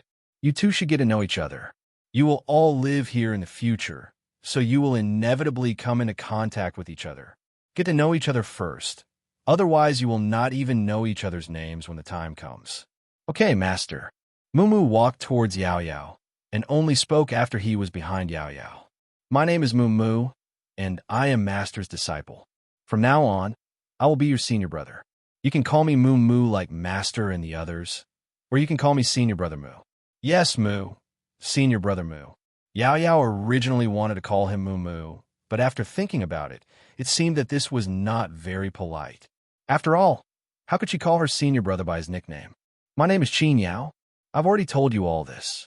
I hope senior brother Mu will take good care of me in the future. Yao Yao stretched out her hand. Mumu was stunned for a moment, then held her hand. Well, I will call you junior sister Qin from now on. Don't worry, senior brother is very powerful. If someone dares to bully you, just tell him and he will go and ask for an explanation. If senior brother doesn't work, there is still master. If master doesn't work either, we still have Grandpa Gong's son. At this point, Mumu suddenly said to Yao Yao mysteriously, Grandpa Gong's son is very powerful. Let me tell you, not long ago, someone came to the sect to cause trouble. The leader was very fierce and had a big scar on his chest. He looked very scary. Then Grandpa Gong's son went into the conference room with them to investigate. But when they came out, do you know what happened? What happened? Yao Yao asked curiously. Hearing what he wanted to hear, Mumu chuckled. They stayed in the conference room for many days. Finally, when the vicious man came out, they were all depressed. They no longer had the arrogance they had at the beginning. Moreover, the people who came with him were all covered in dirt and left Qing Tian Sect in disgrace. Wow, is Grandpa Gong's son so powerful? Yao Yao exclaimed, but was then interrupted by the Grand Elder. Although they were whispering, the people present were not ordinary people. They had very sensitive ears and heard all their words. After hearing Mumu's boasting and Yao Yao's exclamation, the Grand Elder instantly became energetic. Ahem, not that powerful. They just came to me to discuss the Tao. Do you know what discussing the Tao means? I'm not that powerful. I just discussed all 70 of them. The Grand Elder smiled and made a Versailles sound. However, whether those people really came to discuss the Tao, only the Supreme Elder knew. Then, Elder, do you think there's a quiet place in the sect where no one will disturb you, or even a place where no one goes for 10 days or half a month? Seeing that they were all familiar with each other, Su Qing asked the Grand Elder. Yes, of course. What is that place? Su Qing asked expectantly. The Sect Master's Hall. That place is so deserted that you can't even see the Sect Master in it. The Grand Elder smiled and made a little joke. Isn't this inappropriate? What if the hall is struck by lightning? What's inappropriate? If you want to be struck by lightning while in seclusion, then the Sect Master's Hall fully meets all your requirements. Generally speaking, if it is a thunder tribulation caused by the tribulation, then the thunder tribulation will only strike you. It will directly pass through the building and the formation and will only hurt you.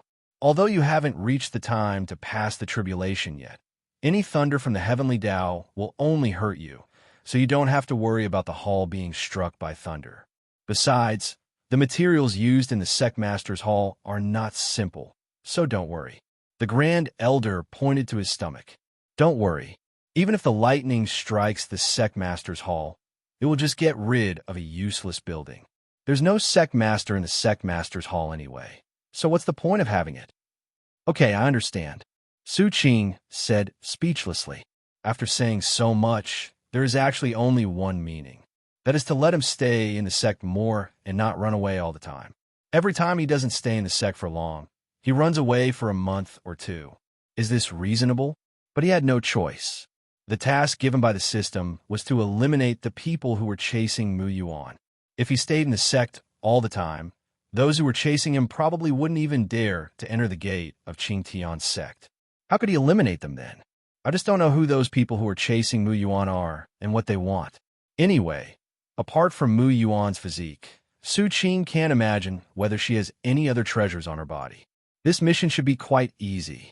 Apart from not knowing when you'll encounter it, there shouldn't be any danger. After all, once his physique awakens, his combat power will skyrocket. He dare not imagine how strong he will be by then. Take Mu Yuan, for example. He can suppress him as soon as he wakes up, and that was when he hadn't fully mastered the situation. Not to mention now, he has fully mastered the power brought by his physique. He is invincible below the Jindan level, and he is evenly matched with those above the Jindan level. Su Qing left the mountain and prepared to call a cloud down. By the way, you should wait for me here too. After all, we can't say for sure whether the lightning will only strike me. Su Qing suddenly said to Mu Yuan, who wanted to catch up. So what are you going to do? Mu Yuan said unhappily. I have to go into seclusion as soon as I come back, and there are dangers. Can you please stop hiding things from me? Su Qing was silent for a while, then smiled slightly. You seem to care about me. Mu Yuan was suddenly stuck. He wanted to say that he didn't care, but he couldn't say it. Since you care about me so much, I'll tell you something. I'm going to awaken my physical condition this time. You should know the dangers involved.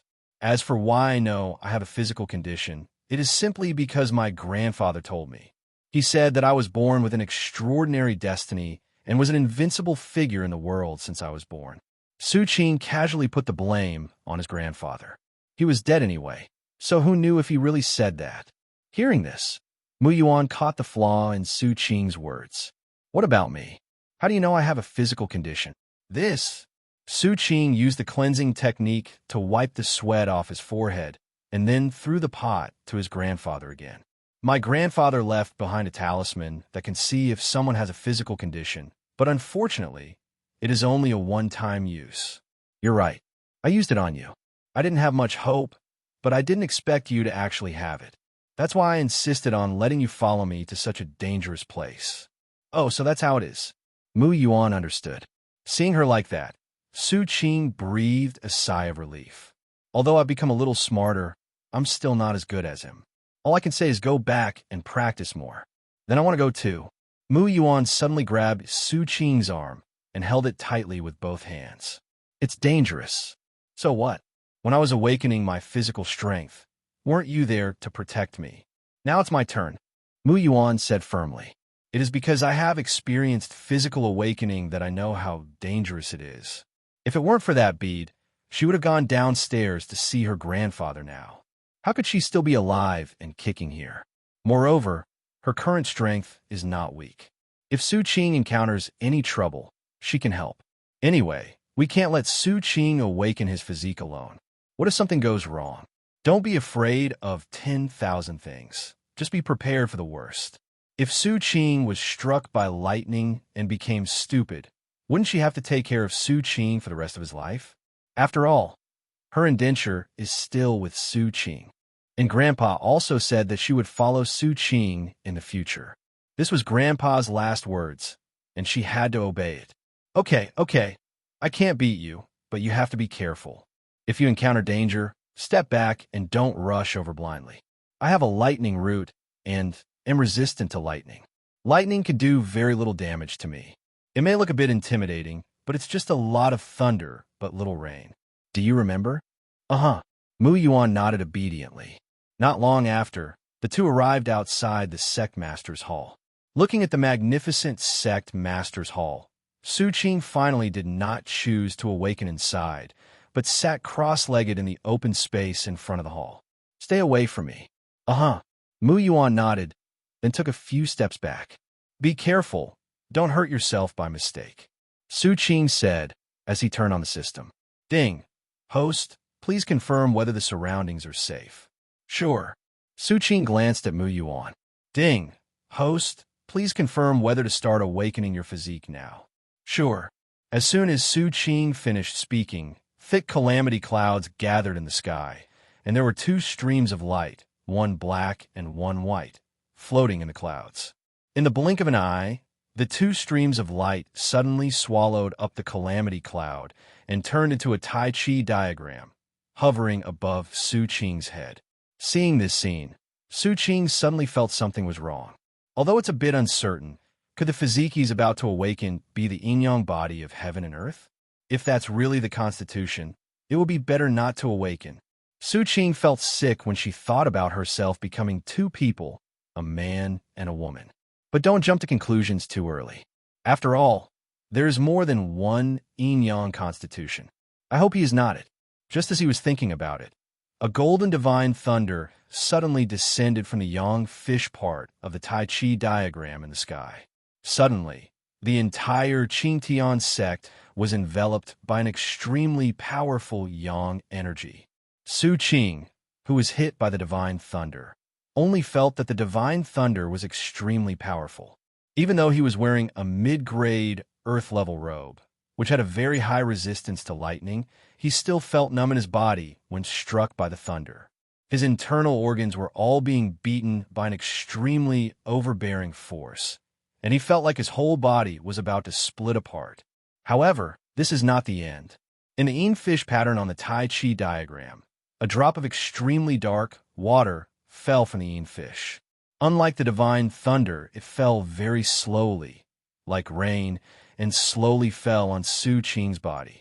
Suddenly, an extremely Yin force burst out from Su Qing's body and spread to the entire Qing Tian Sect in the blink of an eye, entangled with the yang energy, forming a delicate balance. As for Su Qing, he felt even worse. When the raindrops touched him, the divine thunder in his body entangled with the raindrops. The two were like a black hole in his body, constantly tearing his body apart. This process lasted for a full minute before the two forces reached a state of balance. But before Su Qing could catch his breath, the yin-yang fish on the Tai Chi diagram began to continuously drop divine thunder. And on the yin fish part, countless black raindrops continued to fall on his body like a violent storm.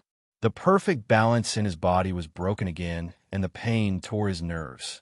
Su Qing opened his mouth and spit out a mouthful of bright red blood that stained the lush green grass. "Are you okay?" Mu Yuan, who had been watching from the side, saw this scene and immediately ran to Su Qing, put his hand on Su Qing's back, which lit up a green light representing vitality, and asked with concern. However, those divine thunders and raindrops seemed fake and could not hurt Mu Yuan at all. They could only cause harm to Su Qing, who had awakened his physique. "I'm fine." Su Qing endured the pain in his body and spoke to Mu Yuan. "You should just go and watch from the side. It's useless. No external force can help me. Only if my own strength is strong enough can I survive this disaster."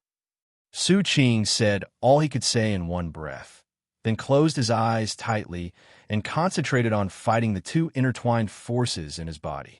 Although Su Qing said it was useless, Mu Yuan did not give up. Instead, he put his skills into practice, transforming all the spiritual energy into its spiritual energy to heal Su Qing. It seemed to be really helpful. Su Qing's complexion looked a little better, but his eyes were still closed and blood was still flowing from the corners of his mouth. When Mu Yuan saw this scene, he immediately perked up and practiced his skills with all his strength. A strong vitality filled the surroundings. Various flowers grew from the ground and then bloomed into beautiful flowers. The whole process lasted for 3 days and 3 nights. Due to the huge noise, the disciples of Qing Tian Sect had difficulty in practicing and even sleeping during those days. When they saw this scene on the first day, they were very shocked, but it was already the 3rd day and the Tai Chi diagram had not disappeared. If it were not for the Supreme Elder's intervention, they would have thought that the Qing Tian Sect was being targeted by that powerful person and was preparing to destroy the Qing Tian Sect. During these 3 days, Mu Yuan did not leave Su Qing's side. When the spiritual energy was used up, he continued to absorb it. After the absorption was completed, he continued to treat Su Qing. Now, after 3 days, a sea of flowers has formed on the floating mountain where the sect master's hall is located. The rich life essence has even made some flowers develop intelligence and autonomously absorb the spiritual energy floating in the air. And now, the Tai Chi diagram in the sky has calmed down, and the yin and yang energies in Su Qing's body have slowly tended to balance. With a sound like a bottle being broken, Su Qing suddenly opened his eyes, and the extremely strong and yang lightning wrapped around his body. And then as his mind moved, the lightning disappeared, and what followed were pure black water streams wandering around his body. At the same time, a powerful spiritual energy raged, and the 9th level of foundation building was completed. Su Qing relaxed where he was, and after his brain, which was numbed by the electric shock, became a little clearer, he turned to look at Mu Yuan and held her hand, which was still transmitting with spiritual energy to him. "Ah!" Mu Yuan was startled, and after seeing clearly that it was Su Qing, he said worriedly, "How are you?" "I'm fine, it's just that you need to rest." Su Qing touched Mu Yuan's head and then hugged her tightly. Mu Yuan's words were suddenly stuck at her lips. She hesitated for a moment, then leaned on Su Qing's chest and slowly closed her eyes. Sleepiness came like a tide, and in just a moment, she fell asleep peacefully. "It looks like he's really tired." Su Qing looked at Mu Yuan, who was already fast asleep, called a white cloud spirit beast, then put Mu Yuan on the white cloud spirit beast, and finally began to check his awakened physique. If one only looks at the details given by the system, then there is no telling how powerful this physique is. Without actual combat, Su Qing does not know the power of this so-called Yang Thunder and Yin Thunder. But this is obviously not a suitable place to practice. Su Qing glanced at the sea of flowers covering the entire mountain. If he used the power of his physique here, he would definitely destroy this place. Besides, Mu Yuan had just fallen asleep, and she was too tired. If she made that kind of loud noise, she would definitely be woken up. In order to let her have a good rest, she should suppress the urge to test her strength. Su Qing thought about it, and then asked the White Cloud Spirit Beast to carry Mu Yuan to a small room in the Sect Master's Hall. He needs to find a suitable place to test his strength. During this period, Mu Yuan should have a good rest. Thinking of this, Su Qing transferred his spiritual energy to his legs. Lightning and thunder flashed all over his body. He leaped up and turned into a flash of lightning, rushing towards the martial arts training ground. At this time, in the martial arts training ground, Gongsun Jing punched the wooden man in front of him 3 times, each punch hitting the corresponding acupoint, and then the wooden man stopped moving instantly. It was half a point faster, but still too weak. Gongsun Jing shook his head, then pressed a button on the wooden man, and the wooden man returned his posture. This wooden man was refined by the Mo sect. His strength is about the middle stage of foundation building. There are acupuncture points corresponding to the human body painted on his body, making him very suitable for cultivation. He has been here for a few days and has met the founder and is familiar with this place, but he feels that this place is no different from Taishu sect. He does similar things every day as in Taishu sect, except practicing, but the resources here are a little better. Gongsun Jing wiped the non-existent sweat from his head and planned to try again. But at this moment, a flash of lightning suddenly fell beside him and patted his shoulder. Who? Gongsun Jing was startled and quickly jumped back, but after seeing the appearance of the person coming clearly, he breathed a sigh of relief. Who? Fellow Taoist Su. No, Sect Master, the way you showed up was quite scary. Don't do that next time, or it will really scare people to death. Next time, for sure. Su Qing said this and patted the wooden man next to him. Do you still need it now? If not, lend it to me. You use it first. After all, it's for public use, and I also want to see how strong you are. Gongsun Jing took a few steps back and then made a pleased gesture to Su Qing. Well, I'm welcome then. Oh yeah, stay away. Su Qing slowly practiced his skills, and arcs of electricity spread around his body. Afterwards, the electric arc around Su Qing slowly turned into a brilliant golden color. An extremely strong and masculine aura emanated from his body. The lightning was so violent that Gongsun Jingdu couldn't help but move away from Su Qing, away from the dangerous, violent lightning. Afterwards, Su Qing gathered the lightning into a lightning spear and stabbed it towards the wooden man. After the lightning spear touched the wooden man, violent power exploded instantly. A huge roar shook the martial arts field, and the strong wind blew violently on Gongsun Jing's shocked face. What did he see? With just one strike, the wooden man, who possessed the strength of the middle stage of foundation building and had amazing defense, was blasted to pieces. This strength is too strong. Is this the strength of the sect master? Although he is in the same foundation building stage, the difference in strength is huge. Su Qing didn't care how shocked Gongsun Jing was, but frowned.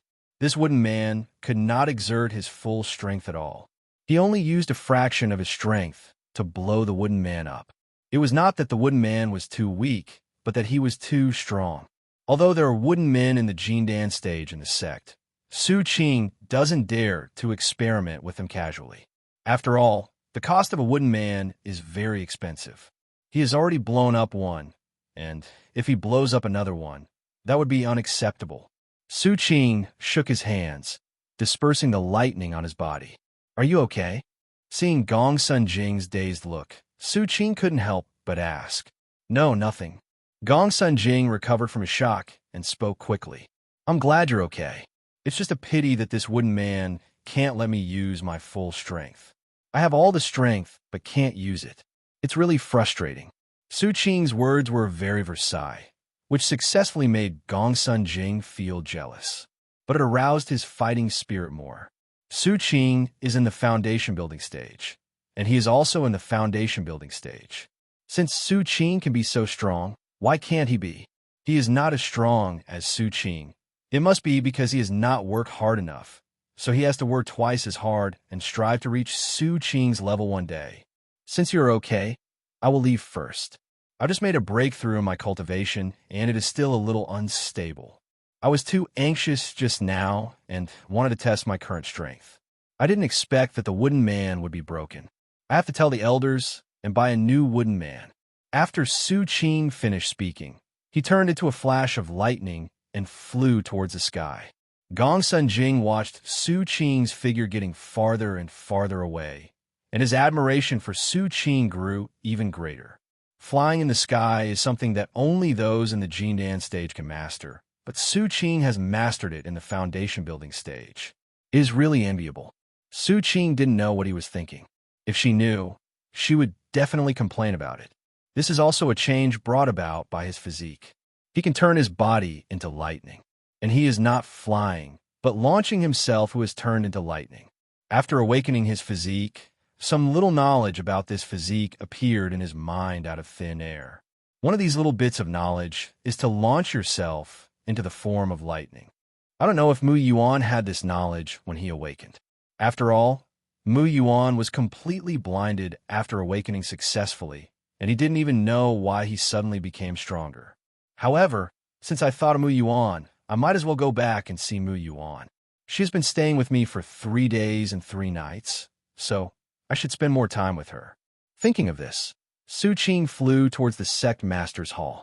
Not long after, he flew into the master's hall and came to the room where Mu Yuan was. Sleep really good. Su Qing looked at Mu Yuan, who was lying on the white cloud spirit beast, biting its fur in his mouth as if he was eating marshmallows, and smiled slightly. Mimi. When the Baiyun spirit beast saw Su Qing coming, it bleated twice. What's wrong? Speak softly, don't disturb her. Su Qing said this and looked towards the white cloud spirit beast. However, he saw that tears were constantly falling from the 2 big eyes of the Baiyun spirit beast, and it looked very aggrieved. Seeing this, Su Qing felt something was wrong. It turns out that the Baiyun spirit beast has eyes. Well, that shouldn't be the point. The key point is that Mu Yuan bit the Baiyun spirit beast and hurt it. But Su Qing had no choice. He couldn't wake Mu Yuan up and let her go back to sleep, right? So I can only inconvenience you a little. Su Qing patted the Baiyun spirit beast and then took out a top-grade spirit stone.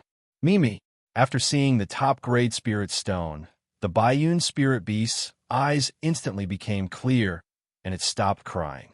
A rainbow appeared on its body, covering Mu Yuan. The Baiyun spirit beast happily accepted the top-grade spirit stone, took a breath of the pure spiritual energy inside, and felt as if the whole beast was about to float up. As for that restless little mouth on its back, just bite it if you want to. It doesn't matter. You're only biting its fur, not its flesh, so it won't hurt at all. Su Qing was standing nearby, and when he saw some saliva dripping from Mu Yuan's mouth, he reached out to wipe it off for her. But he never expected that Mu Yuan would directly hug his arm as if he was hugging a pillow. What could Su Qing do? She could only try her best to adjust her position so that Mu Yuan could hold her more comfortably. In the blink of an eye, a day passed. Mu Yuan woke up drowsily, stretched, and felt that this was the most comfortable sleep she had ever had. When outside, they either slept in a cave or leaned against a tree. If the situation was better, they could sleep against Su Qing. But when they were in the Heroine sect, although they could sleep on a bed, the smell in the air was very uncomfortable. By the way, Su Qing. Mu Yuan suddenly thought of Su Qing. Su Qing should have made it, but is he okay now? She suddenly woke up and almost bumped into Su Qing's smiling face. Awake? How was your sleep?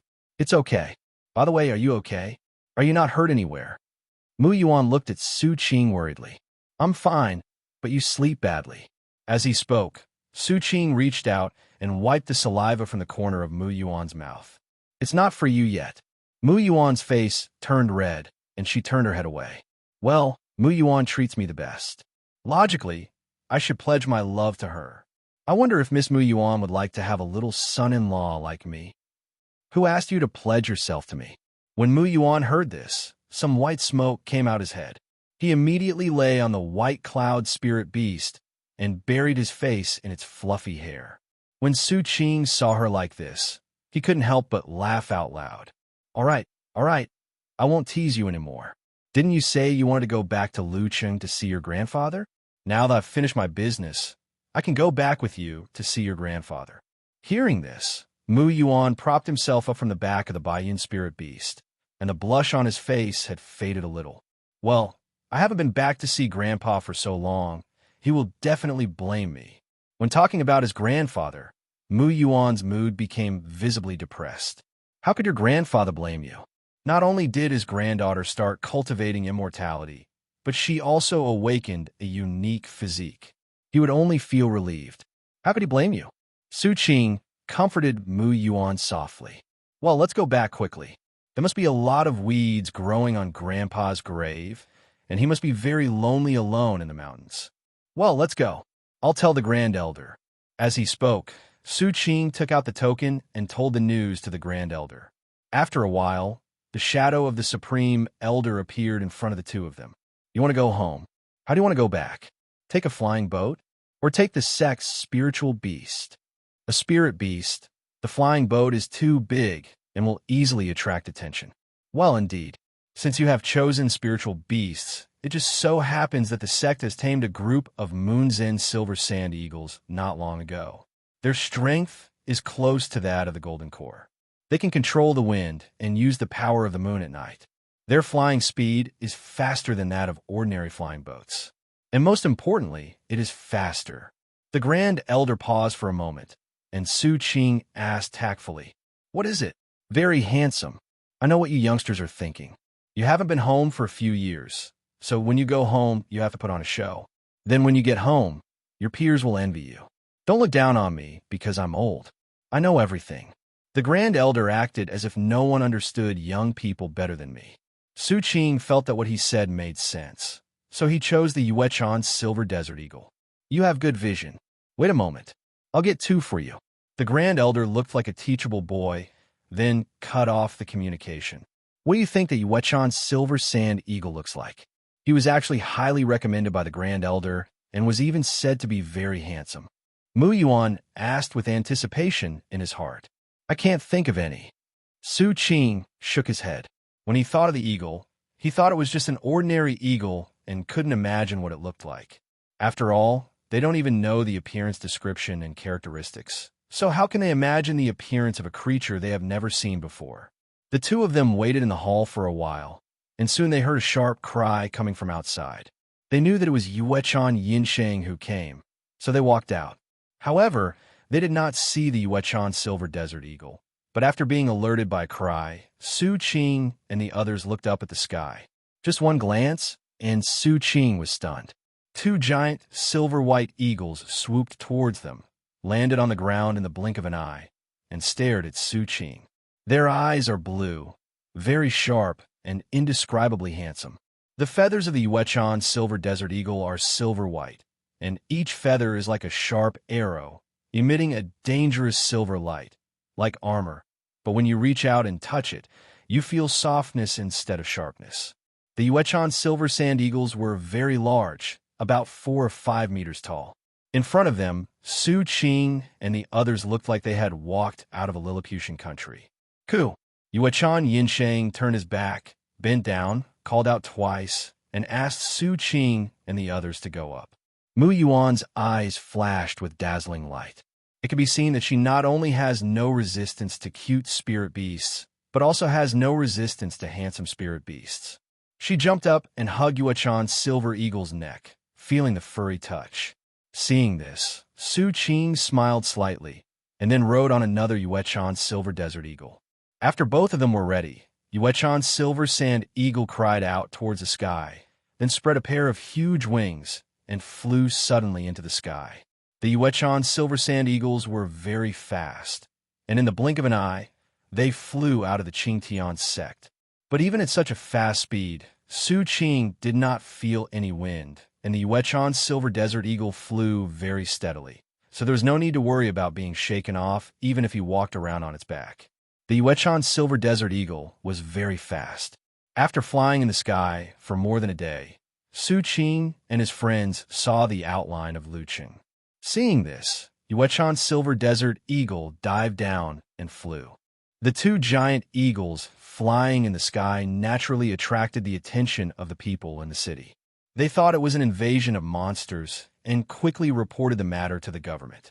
Just when everyone in the city was feeling threatened, the Yuechan silver eagle had already landed in front of the Su residence. Thanks a lot.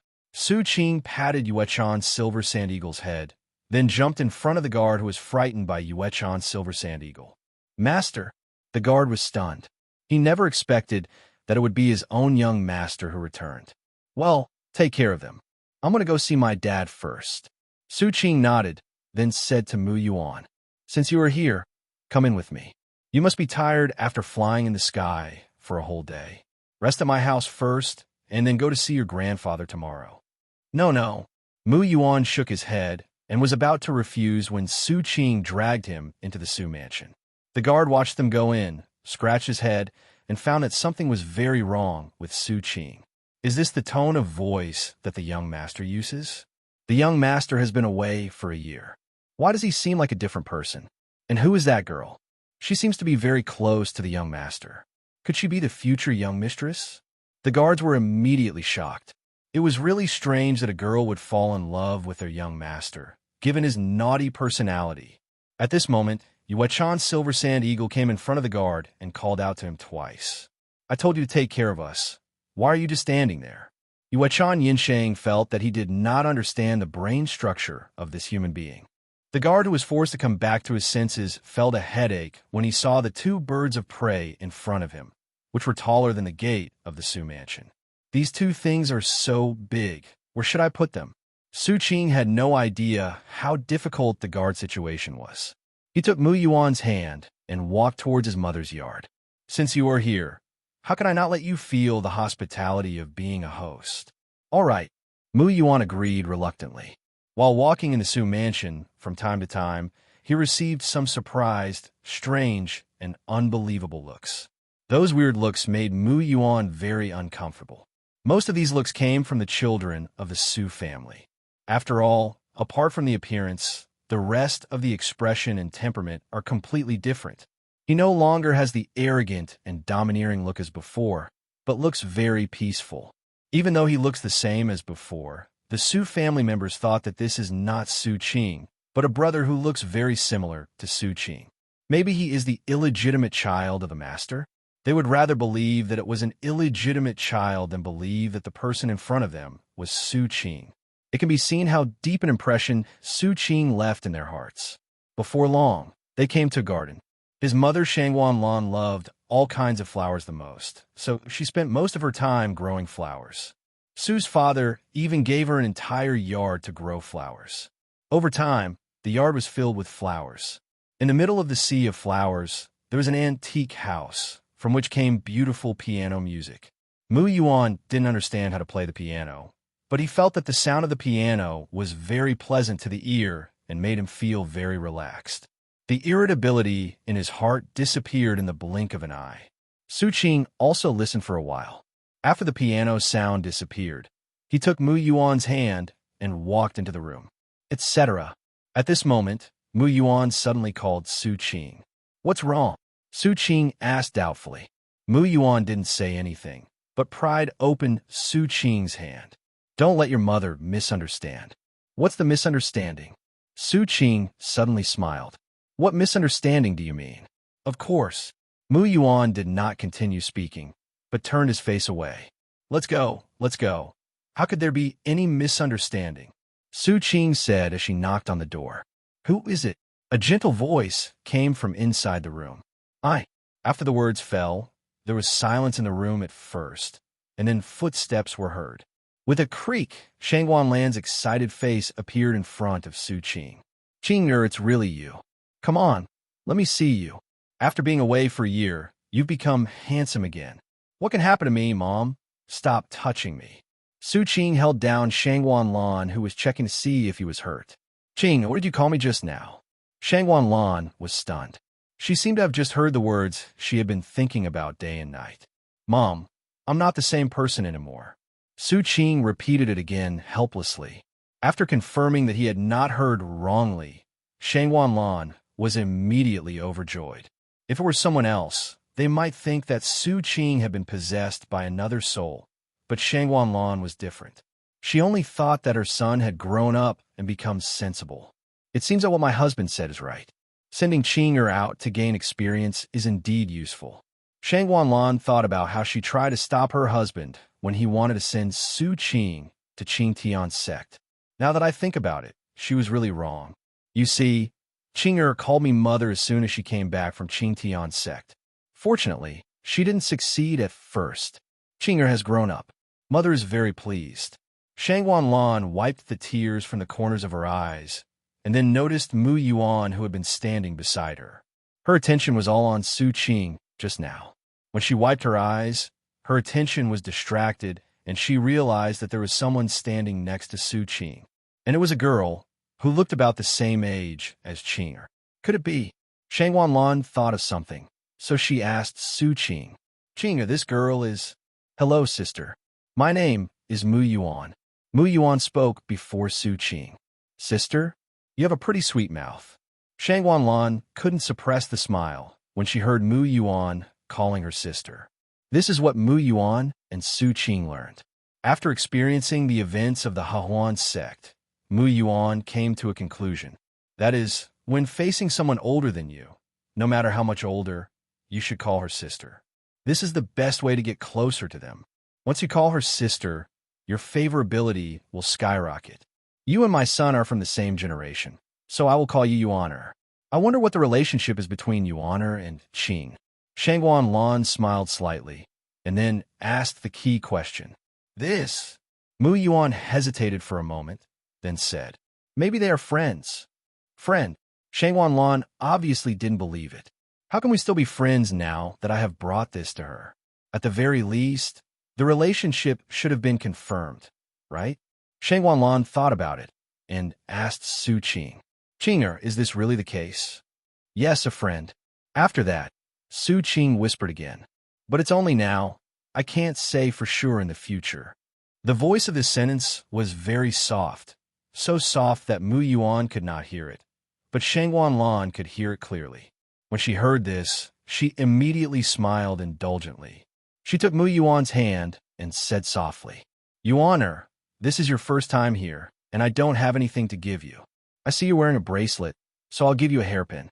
As she spoke, she produced a silver hairpin from her hand, as if by magic, and was about to give it to Mu Yuan.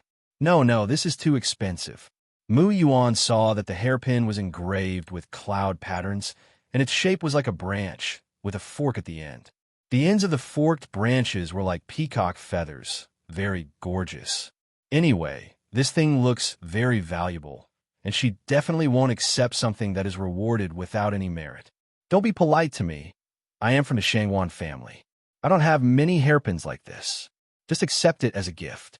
In order to get Mu Yuan to accept it, Shangwan Lan even called herself a sister.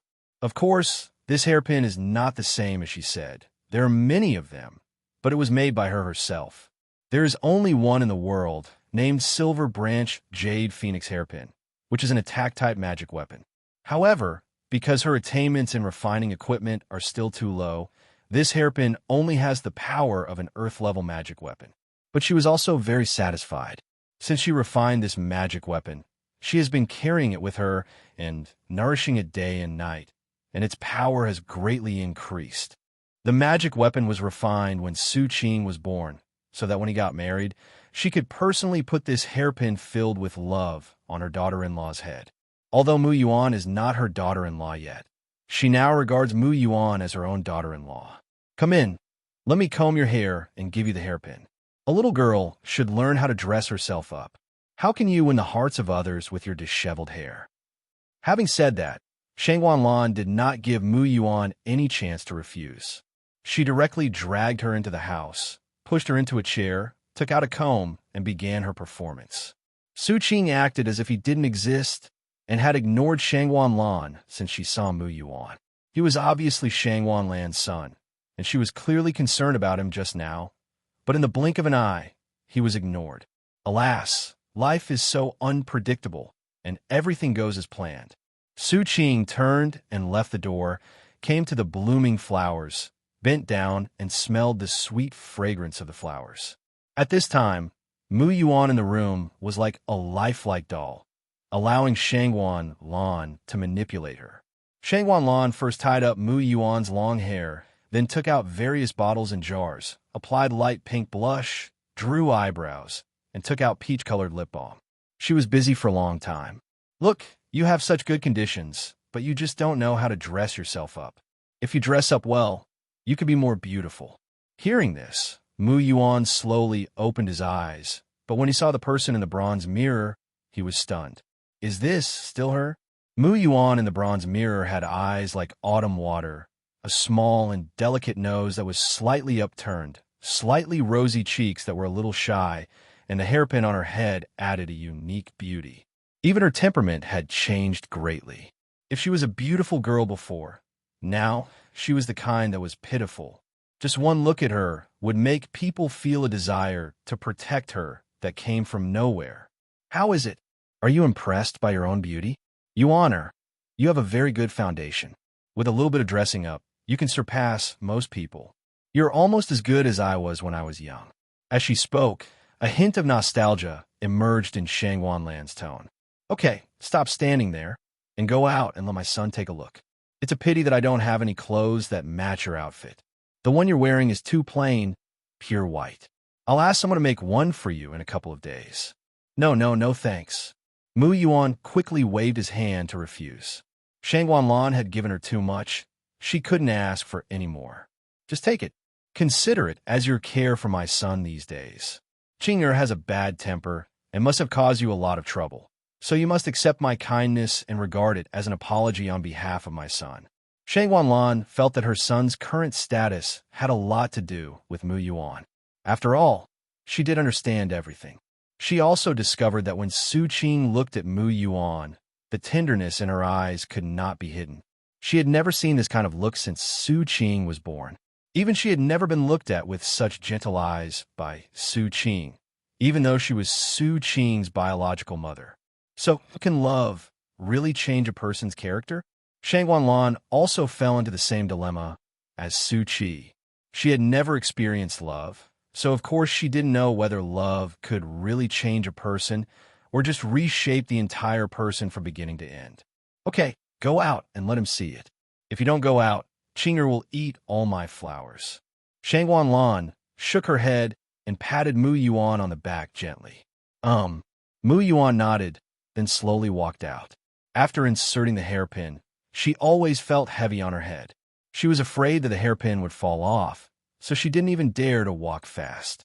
After going out, Mu Yuan saw Su Qing playing with flowers with his back to her.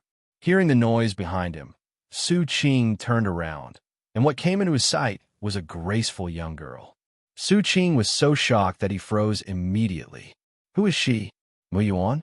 Is this still the same person? Su Qing. When Mu Yuan saw Su Qing stunned for a moment, he knew that he was shocked by his current appearance. After all, she was also shocked when she saw her current appearance. Mu Yuan? Su Qing's thoughts were pulled back by Mu Yuan's words, and he asked in confusion. Yes, it's me. Mu Yuan answered with certainty. Is it really you? Su Qing was still a little uncertain. It's really me. Hearing such affirmative words, Su Qing quickly walked to Mu Yuan, looked left and right, and finally his eyes stopped at his chest. Only then was he sure that the person in front of him was Mu Yuan. Noticing Su Qing's look, Mu Yuan blushed and said in a low voice, I will grow longer. Well, it's better not to grow any longer, otherwise I'm afraid I won't be able to recognize you. Su Qing said seriously. You. Mu Yuan pointed at Su Qing in shame and anger, then lowered his head. Downstream, Shangwan Lan couldn't help laughing out loud as she watched the interaction between the two. Okay, Qing'er, How can you look at a little girl like that? It's rude. As she spoke, she came to Mu Yuan's side. Yuaner, it must have taken you a long time to come back from Qing Tian Sect. You haven't eaten yet, right? Well, there is no time to eat. Mu Yuan nodded, and then said, but we are already immortal cultivators now. Although we haven't reached the stage of big fasting, it's still okay to not eat for a few days. Look at what you're saying. Cultivators are also human beings, and they need to eat. It's time for dinner now, so let's go together. Well, okay. Mu Yuan wanted to refuse, but she felt that her refusal would be useless. Su Qing's mother was so enthusiastic that she could hardly resist. Come on, come on. You haven't met Qing's father yet, right? This is a good opportunity for you to meet him. I've seen this before. What? Shang Wanlan was stunned, and then her expression became a little angry. However, she managed her expression very quickly. Her emotions changed very quickly, and she immediately returned to her gentle look. Since we have already met, it means that he also knows that Yuaner will be our daughter-in-law in the future. But why didn't he tell me? Is this a big deal? Why are you hiding it from me? Shang Wanlan thought that she must ask Su Qi why when she met him. Then she took Mu Yuan's arm again. Let's go. Let's eat first, and then talk about other things. Uh-huh. Mu Yuan nodded, and was then pulled by Shang Wanlan towards the dining area. And Su Qing, who had been forgotten, followed along consciously. Not long after, Su Qing walked to the dining area amid the conversation between Shang Wanlan and Mu Yuan. Father Su, who was sitting in a main seat, saw everyone coming and picked up his chopsticks and tapped the plate gently. You didn't even tell me you were back. Luckily, I heard the noise and asked the servants to prepare some more food. Otherwise, you wouldn't have had any food today. Okay, everyone sit down. If you don't eat now, the food will get cold. Hearing this, everyone sat down one after another. Come on, Yuaner. This is delicious and nutritious. Eat more. As soon as they sat down, Shang Wanlan picked up a piece of meat from an unknown animal and gave Mu Yuan a piece of meat.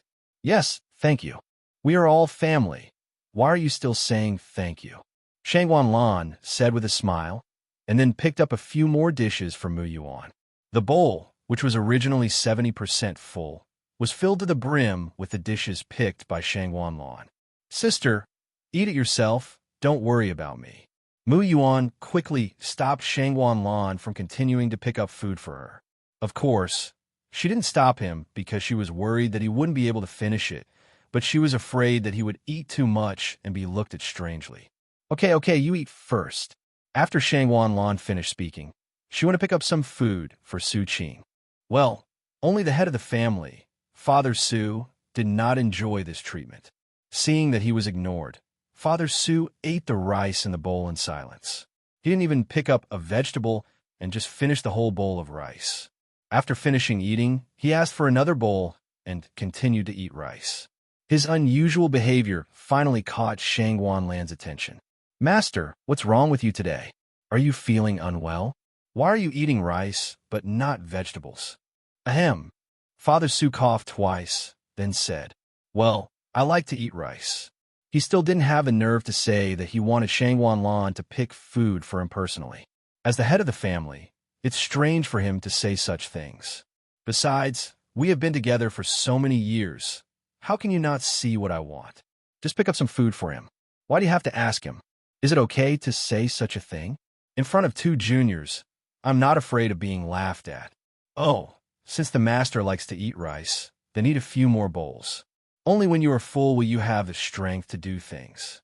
Come on, add 3 more bowls of rice. Shang Wanlan was smiling, but this smile made Su's father feel a little uneasy. He is now certain that Shang Wanlan did it on purpose, but why? Did he offend her in any way? It seems not. He has been busy managing the girls from the Heroine sect these days. Su's father thought about it, but couldn't find an answer, so he had to bite the bullet and drink 3 bowls of rice. After dinner, Shang Wanlan asked Mu Yuan to follow Su Qing around the Su mansion first.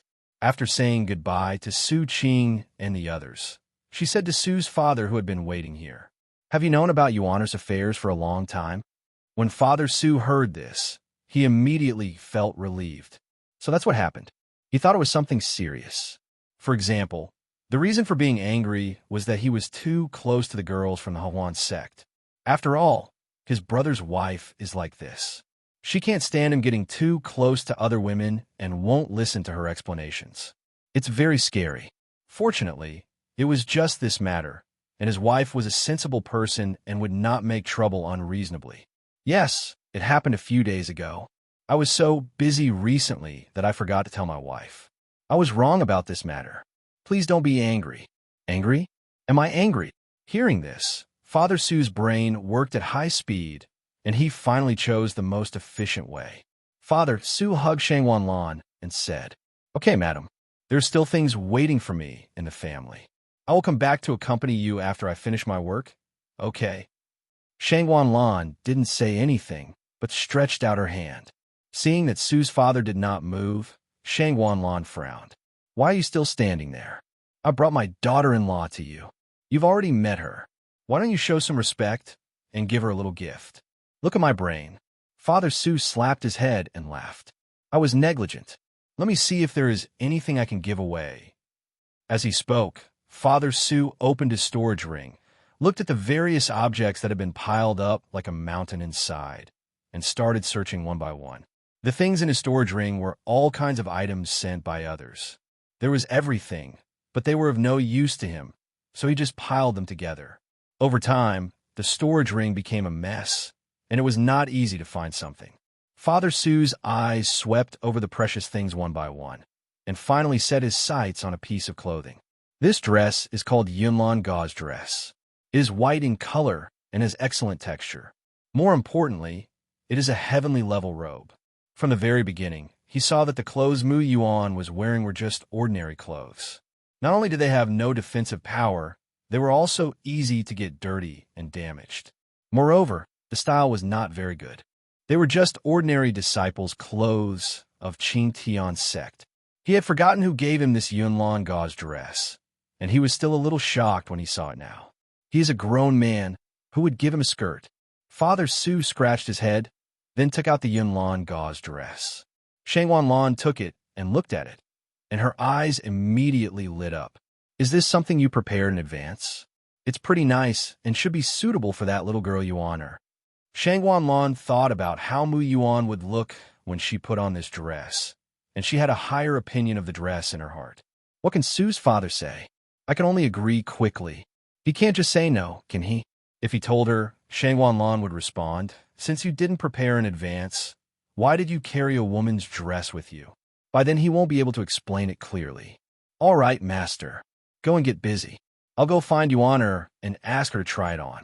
Then, ma'am, I'll be leaving first." When Father Su saw that there was nothing for him to do, he turned around and walked into the darkness. In the blink of an eye, he disappeared. It seems that the master really has a lot of things to do. He is not even in the mood to walk slowly. Shang Wanlan shook her head, then put away the Yunlan gauze dress and prepared to go find Mu Yuan. On the other side, Mu Yuan squatted by the lake, watching the small fish swimming around at the bottom of the lake. He summoned out the Bixiao flying fish and asked it to go down to get some fresh air. "Why is your mother so nice to me?" Mu Yuan looked at the flying fish diving into the water and sighed. "Isn't it good? My mother treats you well. Shouldn't you be happy? Do you want her to beat and scold you the first time she sees you?" Su Qing sat next to Mu Yuan, looked at her sad face, and said, "That's not what I meant. I'm definitely happy that your mother is kind to me. But the problem is that she's really too kind to me. That hairpin must be very valuable. I'm not stupid. I can tell. In order to get me to accept it, she deliberately said it wasn't a very valuable item. No merit, no reward. I didn't do anything, but I got so many benefits. I always feel uncomfortable." Mu Yuan frowned slightly, and his mood suddenly became a little depressed. She hadn't said another word. That is, Shang Wanlan gave her a special feeling, an indescribable feeling that she had never experienced before. Although it was positive, it was extremely unfamiliar. She couldn't understand what this feeling was, and her ignorance made her feel scared. That feeling will make people dependent on her and feel safe when they are with her, but after leaving, they will feel reluctant to leave her. The good news for no reason, coupled with this strange feeling, made Mu Yuan feel like he was sick. You are not unworthy of honor. On the contrary, you are a great contributor. At this moment, Su Qing said something shocking. What kind of hero am I? I shouldn't have done anything, right? Mu Yuan tilted his head and looked at Su Qing. Do you want me to help you recall it? Su Qing said this as she pinched Mu Yuan's face and pinched off some powder. If you hadn't cut the tiger's hamstrings in the secret realm, would I have been able to kill it so easily? If it weren't for you, we might have ended up in a situation where both of us suffered losses. Also, when I was awakening my physique, if you hadn't been by my side protecting me and continuously injecting with spirit energy into my body, I would have died right there. How could I still be sitting here talking to you? Just for saving my life twice, I would not give you myself. Not to mention, it's just a small hairpin. Even if it is very valuable, it is just an ordinary thing in the Su family. And how can it be compared with my life? You saved me twice, but this hairpin is not worth even one life, so don't think too much. You're not doing something unworthy. I would give you 100 hairpins for this one. Su Qing said this and observed Mu Yuan's expression. Sure enough, as he spoke more, Mu Yuan's expression became better. It seems that he accepted it. So according to what you said, I saved you twice, so you owe me 2 lives. Does that mean I can do whatever I want to you? Mu Yuan suddenly understood. That's what you said, but Su Qing saw that Mu Yuan's face suddenly dimmed again and said quickly, but it doesn't matter. You can do whatever you want, even if it means going through fire and water. Then come here. Mu Yuan giggled twice and waved at Su Qing. Su Qing moved closer, and the distance between them was only a finger's length. Walk. Su Qing stepped back again. Come over. Su Qing went a little further. Walk. Mu Yuan said again. But this time, Su Qing did not follow the instructions. You took me for a dog. No, you can't say that. How can you call me a dog? That's too ugly. Didn't you say you could do anything I asked you to do? So in other words, aren't you my servant? A servant cannot disobey the master's orders. Mu Yuan said mischievously. She remembered the time when Su Qing treated her as a servant. She wanted to step on Su Qing at that time. Now, their identities have been swapped. Should she give a try? Okay, you're so cruel. As he said this, he stepped back. Su Qing feels a little regretful now, but words spoken are like water spilled, and it is difficult to take them back. He never expected that Mu Yuan actually regarded himself as the master. But since these words came from his mouth, he could only swallow his anger. All the Su family disciples who saw this scene widened their eyes. Who is this woman? She could actually do that to the little bully in the Su family, and most importantly, Su Qing would actually do it obediently. This was simply unbelievable. The scene before them even made them feel like there was something wrong with their eyes and that they were hallucinating.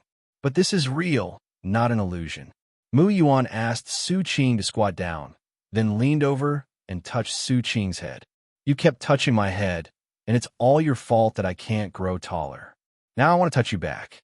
Su Qing was suddenly speechless. It seems like you blame me for everything. She stopped playing around only after Mu Yuan had touched her to her satisfaction. It's getting late now. You should go to bed first and visit Grandpa tomorrow. Well, it's time to go to bed. Oh, right. Mu Yuan suddenly thought of something and pointed at Su Qing and said, The bed is mine today, so don't fight with me. Okay, they're all yours. I won't fight with you for them. After returning to the familiar room, Su Qing did not lie on the bed, but sat on a chair. Well, you did a good job. Mu Yuan nodded with satisfaction, then lay down on the soft big bed. Although this is Su Qing's room, he hasn't been back for more than a year, so there is no smell in the room, and there's only a faint fragrance on the quilt. Since I performed well, shouldn't I be rewarded accordingly? Su Qing looked at Mu Yuan with a sly smile on his face. Mu Yuan was stunned. Reward? What reward? What did she give? What do you want? Mu Yuan asked tentatively. That's simple, I want this. Su Qing said as he stood up from the chair, walked to the bed, and pressed Mu Yuan under him. Seeing this, Mu Yuan suddenly became flustered and reached out to grab the quilt to hide himself. Don't mess around. I'll call someone. What are you thinking about? Do you think I'd be that kind of person? Su Qing said this and moved a little closer to Mu Yuan. I'm warning you. I'm very strong. If you dare to mess around, I'll... What happened to you? At this time, Su Qing was almost putting his face against Mu Yuan's. You don't. Mu Yuan's pretty face had turned as red as an apple. Her eyes were blurry, and she was overwhelmed by shyness. Okay, I won't tease you anymore. Su Qing laughed out loud when he saw her like that. Then why don't you get down quickly? Mu Yuan hugged the quilt tightly, fearing that Su Qing would go out of his bestiality. Okay, I'll go down, but before that. Su Qing said this, and tapped Mu Yuan's forehead lightly with lightning speed. Okay, good night. Looking at Mu Yuan, who was completely stunned, Su Qing stood up with a smile, then pulled the bed curtain, sat on the chair, and practiced his skills. At this moment, Mu Yuan's mind kept replaying the scene that just happened in front of him. He kissed me, even though it was just a little, even though they used to kiss each other. But that was all accidental. They kissed each other by accident, but now Su Qing actually took the initiative to come up and kiss her. Although it was on the forehead, it already explained something. Damn it, my mind is so confused. I can't sleep at all. Mu Yuan tossed back and forth on the bed for 1 hour, 2 hours, his mind full of Su Qing's face. As soon as he closed his eyes, he could see the moment when Su Qing kissed him. Damn it. Damn Su Qing. I just stole your bed, but you made me unable to sleep well. Mu Yuan thought about it for a long time, and finally stood up from the bed. No, she must ask Su Qing for an explanation. Thinking of this, she gently got off the bed, opened the bed curtain, and looked at Su Qing, who was sleeping on the chair. Just wait for me. Mu Yuan glared at Su Qing fiercely, then walked cautiously to Su Qing's side, looked at Su Qing's sleeping face, slowly moved closer, and then gently touched Su Qing's head. Just consider it as a punishment for him. It's his fault for making me unable to sleep, so Mu Yuan will fight back in the same way. Sure enough, after the counterattack, Mu Yuan suddenly felt joy in his heart. His irritability was suppressed, and he returned to the bed happily. Not long after, he fell asleep soundly. However, at this moment, Su Qing suddenly opened his eyes and touched his forehead, which seemed to still have a faint scent of osmanthus. In fact, he had not slept at all, but was immersed in the pleasure of practicing. After sensing that Mu Yuan suddenly got up, he stopped practicing and pretended to be asleep. However, what he never expected was that Mu Yuan got up in the middle of the night, not for anything else but to kiss him. And it was a kiss as stealthily as a thief. Couldn't the man be bolder? Su Qing sighed, and then started practicing again. The next day, Mu Yuan woke up from his sleep, stretched, looked outside, and found that the sunlight was shining on his butt. I slept so comfortably last night. When I woke up, I had no worries at all. She gathered a ball of water and splashed it on her face, sobering herself up a little before getting out of bed. Awake? You slept so soundly. Change your clothes first, and then go see your grandfather. As Su Qing spoke, she threw a beautiful white gauze dress over her. Mu Yuan took it, and, just by touching it, he could feel that the fabric used for the dress was not simple. This is a gift from my mother. No, it's a gift from my father. My mother brought it to you, but since you were still sleeping, she gave it to me first. Try it on. This is a vestment that can automatically adjust its size according to your body shape, ensuring it fits you perfectly. Hearing this, Mu Yuan picked up the Yunlan gauze dress, placed it in front of herself for comparison, and said, "We're changing here. Where else would you like to change?" Oh, as he spoke, Mu Yuan began to take off his clothes, and Su Qing turned away tactfully. Only rustling sounds were heard behind her, and Mu Yuan quickly put on the Yunlan gauze dress. Okay, turn around. Hearing this, Su Qing turned around and looked at Mu Yuan carefully. She turned around and asked, "Does it look good?" "Pretty cute. You are the embodiment of these 2 words." Su Qing praised without reservation. "Is it really that beautiful?" "Really? When have I ever lied to you?" "Oh well." Mu Yuan immediately laughed happily. "Then please help me put on this hairpin too. Don't do it like last time, with 2 balls, 1 big and 1 small. Do you really think I can't feel it?" Hearing this, Su Qing smiled awkwardly and then took the hairpin. "That was all in the past. I'm different now. I can definitely fix it for you." "Then let me see what's different about you now." As he spoke, Mu Yuan came to the dressing table and sat down. Don't worry, I guarantee you'll be satisfied. Su Qing first picked up the comb and smoothed Mu Yuan's hair. Then she started to style Mu Yuan's hair awkwardly, and then inserted the hairpin at the last moment. Done, how's it going? Su Qing looked at his masterpiece and was very satisfied. It's okay. Mu Yuan looked in the mirror, looked at her obviously messy hair, and gave an answer that would not hurt Su Qing. If it were in the past, she would probably say it didn't look good, and it wouldn't look as good as if she just grabbed her hair and wrapped it around herself. But she's different now. She cares about Su Qing's mood and doesn't want to make him sad. Similarly, she said this just to avoid hurting Su Qing's self-esteem. As long as it looks good. Su Qing nodded with satisfaction. What time is it now? It's almost noon, and you're sleeping soundly. Su Qing looked at the sun in the sky, which was almost reaching the top of his head, and said, Is it so late? Without further ado, let's go buy some tributes and go up the mountain to meet my grandfather. Mu Yuan straightened her clothes and walked out of the room. I'll do whatever you say. Su Qing said this and followed him out. Just as they were about to leave the Su mansion, they met an unexpected person. Are you Mu Yuan's sister? Su Yuan came out from the side, looked at Mu Yuan, who had changed a lot, and asked puzzledly, Sister Yuan, don't you recognize me? Mu Yuan tilted his head and pointed at himself. Have I changed that much? This is more than just big. It's like he's become a completely different person. When Su Yuan saw that she was actually Mu Yuan, he was immediately amazed.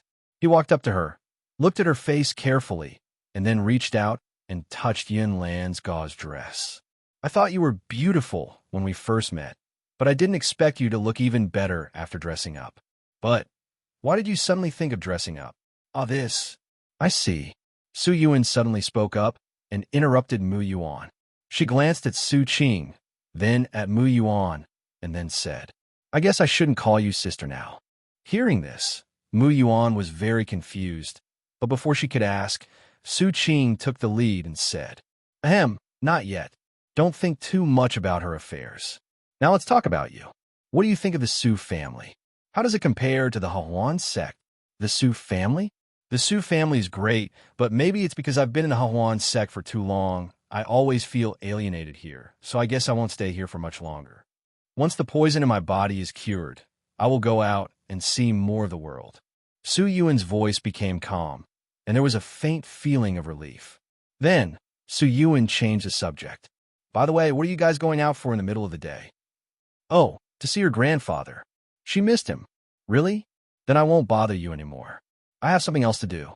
By then, Su Yuan smiled slightly, waved at them, then turned and left. Let's go too. Well, Grandpa used to like eating apples, but when he got old his teeth couldn't chew them anymore, so he never ate apples again. So let's go walk around the street and see if there's anyone selling apples and buy some. Well, anything else to buy? As Su Qing spoke, she wanted to hold Mu Yuan's hand. There's also wine. Grandpa hasn't drunk any since he got old, but you don't need to buy this. I still have a few jars of wine buried at home. They're my grandpa's favorite. You can use that wine. As he spoke, Mu Yuan slapped Su Qing's hand away and said in a dissatisfied tone, There's so many people outside. What if people misunderstand me? What could anyone possibly misunderstand? Of course. Mu Yuan suddenly stopped talking. After a moment of silence, he snorted and said, I don't care. If I say no, then it's no. All at your command, master. Su Qing called master in a frivolous tone. Although there were not many people here and Su Qing's voice was not loud, Mu Yuan felt as if everyone around her was looking at her with strange eyes, and she got goosebumps all over her body. Stop messing around. Go away. Mu Yuan pushed Su Qing out with a red face. Don't say anything. After buying the things, come with me to the mountain to worship Grandpa. Got it. Understand. Su Qing answered seriously, but Mu Yuan didn't believe that he would be serious. But the truth was beyond her expectations. Su Qing actually did not do anything strange. He quietly accompanied her to buy the items for worship. The next step is to go home and dig out the wine jar buried under the tree. Mu Yuan put the paper money in his hand into the storage space, and then walked towards his home, which he had not returned to for more than a year. Looking at the increasingly familiar scenes around her, She suddenly thought of the time when her grandfather was still alive, and her mood suddenly became depressed. Just then, a big warm hand was placed on her head and rubbed. "Don't be sad. It's all in the past. You are alive and well now. I'm sure your grandfather will be very pleased to see this in his grave." "I'm not sad at all. I just miss Grandpa," Mu Yuan said stubbornly. Besides, Mu Yuan's voice suddenly stopped, and he looked ahead with anger in his eyes. "What's going on?" Su Qing was confused and looked forward in the direction Mu Yuan was looking. In front of them, they saw a wooden door that was chopped in half lying on the ground. Looking inside through the door, the yard was in a mess, as if it had attracted thieves. "Has a thief been here?" Su Qing thought about it, and quickly followed Mu Yuan's footsteps. But when they stepped into the yard, a talisman paper pasted on the back of the door suddenly turned into a puff of smoke and disappeared on the spot. After entering, Su Qing realized that this was probably not a place where bandits had entered, because Grandpa Mu Yuan's sign was cut in half, and there was even a footprint on it. Su Qing understood that this place was probably caused by those who were chasing Mu Yuan. They'd been here before. Mu Yuan picked up the sign on the ground and brushed off the dust.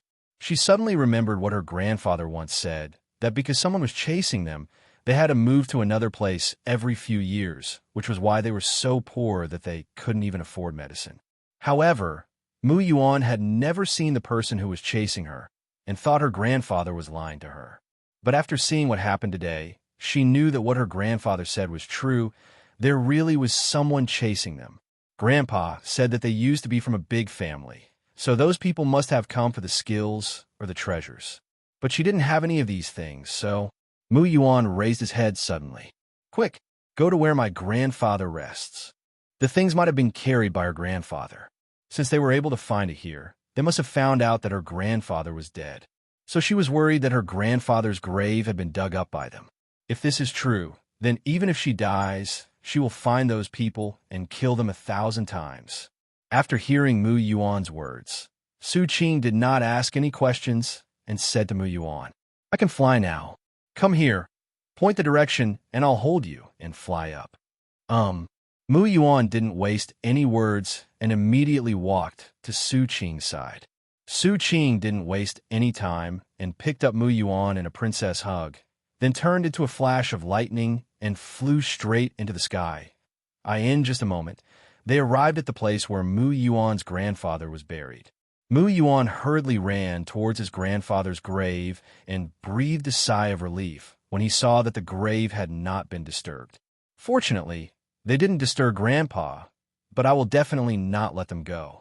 Although I don't have the strength to do it now, I am sure that one day I will make those who chased me pay the price.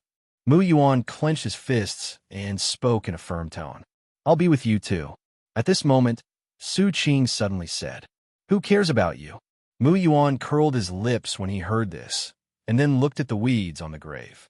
Based on the dust on the sign, they probably came to my house a few months ago. They probably won't come again in such a short time. So let's go check on Grandpa first. Mu Yuan stretched out his hand, and the golden spiritual energy slashed out, cutting off all the weeds on the grave. Then he used the water spiritual energy to clean the tombstone, and then took out a stack of paper money, placed it in front of the tombstone, and lit it. While burning paper money, Mu Yuan talked about what he had experienced in the past year. Sometimes he laughed, but sometimes he became shy and secretly glanced at Su Qing. Mu Yuan had so much to say that she couldn't finish. After the paper money had been burned and the apples had been put up, she still hadn't stopped talking. Finally, she realized that she had wasted too much time, wiped away her tears, and then smiled. "Grandpa, goodbye. I will work hard to cultivate and try to find the people chasing us as soon as possible." "Don't worry, Grandpa. Your granddaughter is very powerful now. Not only have I cultivated the heavenly level skills, but I have also awakened a rare physique. No one in the same realm can match me." As she spoke, she waved her little fist, pretending to be very powerful. But in fact, her seemingly weak little fist is really powerful. One punch can turn a person into a bloody mist. Mu Yuan reluctantly stood up from the ground, then turned to Su Qing and said, "Okay, let's go." When we get back to the sect, I will double my training. When I become stronger, I will go find them and let them experience the life of living in fear every day. Then let's go." As Su Qing was speaking, he suddenly felt a dangerous aura coming from behind him. He dodged to the side, and a blue blade light brushed past his body and flew forward. "I finally found you, the direct disciple of the Mu family, Mu Yuan." Figures appeared on the mountain and surrounded them. "Who are you?" Su Qing quickly jumped to Mu Yuan's side and had some guesses about the identities of these people. "You don't need to know who we are. I know you, the fallen young master of the Su family. Although I don't know how you got together with her. I can spare your life for the sake of the Su family. I'll give you a few dozen. If you don't leave, don't blame us for killing you too." 10. As soon as he finished speaking, he began to count down. The man was wearing a veil, so Su Qing couldn't see his face. Even his cultivation level was deliberately hidden, so Su Qing couldn't see through it at all. "Trouble." Su Qing thought about it, and then said, "Since you know who I am, you should also know that this place is very close to Luqian. If I get hurt, my father will rush over. No matter how powerful you are, can you be stronger than my father and my uncles? Aren't you surprised that they didn't notice us appearing in their territory?" The mysterious man laughed at Su Qing and then continued counting down. 9. Hearing this, Su Qing's heart tightened. Is there something that can block the aura? Sure enough, since they can appear here, it proves that they have a certain confidence and are not unprepared. Seeing that Su Qing still did not move, the mysterious man continued to count downwards. 8, 7, 6. Time is running out. Since you want to die, don't blame us. The mysterious man stopped counting after reaching 3 and simply clapped his hands. 1 cave rise. As soon as he finished speaking, the space suddenly shattered and then enveloped everyone in it. The next moment, the place where they were was replaced by an empty wasteland. "Master Su, let me remind you that this is an independent little world. All your information cannot be transmitted to the outside world, so don't struggle. If you die, you can blame yourself for not leaving earlier." As he spoke, the mysterious man clenched his hand. "Kill Su Qing and keep Mu Yuan for interrogation." The people below who received the order immediately drew their swords and rushed towards Su Qing and the others. Instead of doing it yourself, you're asking your men to come over and kill you first. He is indeed a very classic villain. Su Qing snorted coldly and transformed his attributes into Yang Thunder. The flashing lightning gathered in his hands and slowly formed a halberd composed entirely of lightning. "Protect yourself." Su Qing said something to Mu Yuan, then rushed towards the group of killers. "You better pay attention to yourself." Mu Yuan took a deep breath, and the 5 elements in her body stopped restraining each other and began to continuously generate each other under the stimulation of spiritual energy. In the blink of an eye, the 5 elements reached the maximum level she could now bear. They couldn't see the mysterious man's strength, but the strength of these killers was generally at the 5th or 6th level of the Golden Core, and the strongest had reached the 9th level of the Golden Core, so they had to improve their strength to the strongest state as soon as possible. Mu Yuan drew his sword and slashed at the enemy, rushing towards him. The thick earth aura attached to the sword body, while the sharp gold aura attached to the blade. With one slash of the sword, he suppressed the attacking killer. But there was more than one killer. Just when Mu Yuan wanted to take advantage of the victory, other killers arrived, forcing Mu Yuan to give up this idea. He condensed a fireball in the palm of his hand and then directed it to explode. Boom! A huge roar sounded, and thick smoke filled the world. Then, Mu Yuan raised his sword and thick vines emerged from the ground, beating on the ground irregularly. This was not enough. Mu Yuan opened his mouth and a stream of fire came out of his mouth. At the same time, a unique powder was emitted from the vines, which helped spread the fire. It should be solved. With such a fierce attack, anyone would be burned to ashes. Mu Yuan took a breath, but at this moment, she heard a sound of breaking air, and the vines were all cut off. The killer, who she thought had been burned to ashes, was now just a little embarrassed. How can he be so strong? Mu Yuan was startled, and then quickly distanced himself from them. She had calculated that if it was the evil golden core cultivator from the White Lotus sect, he would have a hard time lasting even 3 seconds. What Mu Yuan didn't know was that the evil Jindan cultivators of the White Lotus sect relied on sacrifices to advance to the Jindan stage, and because they had the protection of the Mother of No Birth, they escaped the fatal Thunder Tribulation. Thunder Tribulation is not only a tool to screen immortal cultivators. After they pass through the Thunder Tribulation, heaven and earth will bless them. With the help of the blessing, immortal cultivators can condense a real golden elixir, rather than a fake elixir that has no effect. If one wants to cultivate a true golden elixir without going through the Thunder Tribulation, then one must invest a large amount of resources into it, and the evil golden elixir cultivators naturally do not have that many resources. So logically speaking, the White Lotus sect's evil Jindan cultivator is just an ordinary cultivator who is slightly stronger than a 9th level foundation building cultivator, but compared with a true Jindan cultivator, the difference is not a little bit. And every assassin here has truly survived the Thunder Tribulation and formed a golden elixir, which is the real golden elixir realm. Even if Mu Yuan has a good physique, he will not be able to withstand the siege of several golden elixir realm masters. At this time, Su Qing was also entangled with the assassins. Excluding the one who was watching the show, there were a total of 8 assassins. He stopped 5 of them by himself, and the remaining 3 went to deal with Mu Yuan. Among these 5 people, there is the strongest one who is at the 9th level of the Golden Core realm. The Yin and Yang Thunder in Su Qing's body switched back and forth. He first used the Yin Thunder to ignore the defense and hit the enemy's body. When the enemy was disturbed by the Yin Thunder, he used the halberd created by the Yang Thunder to stab the enemy's abdomen fiercely. It was this roguelike fighting style that allowed him to hold back these 5 people. If this drags on, he will definitely be the winner. Yang Lei will paralyze the enemy's body and slowly make the enemy lose the ability to move.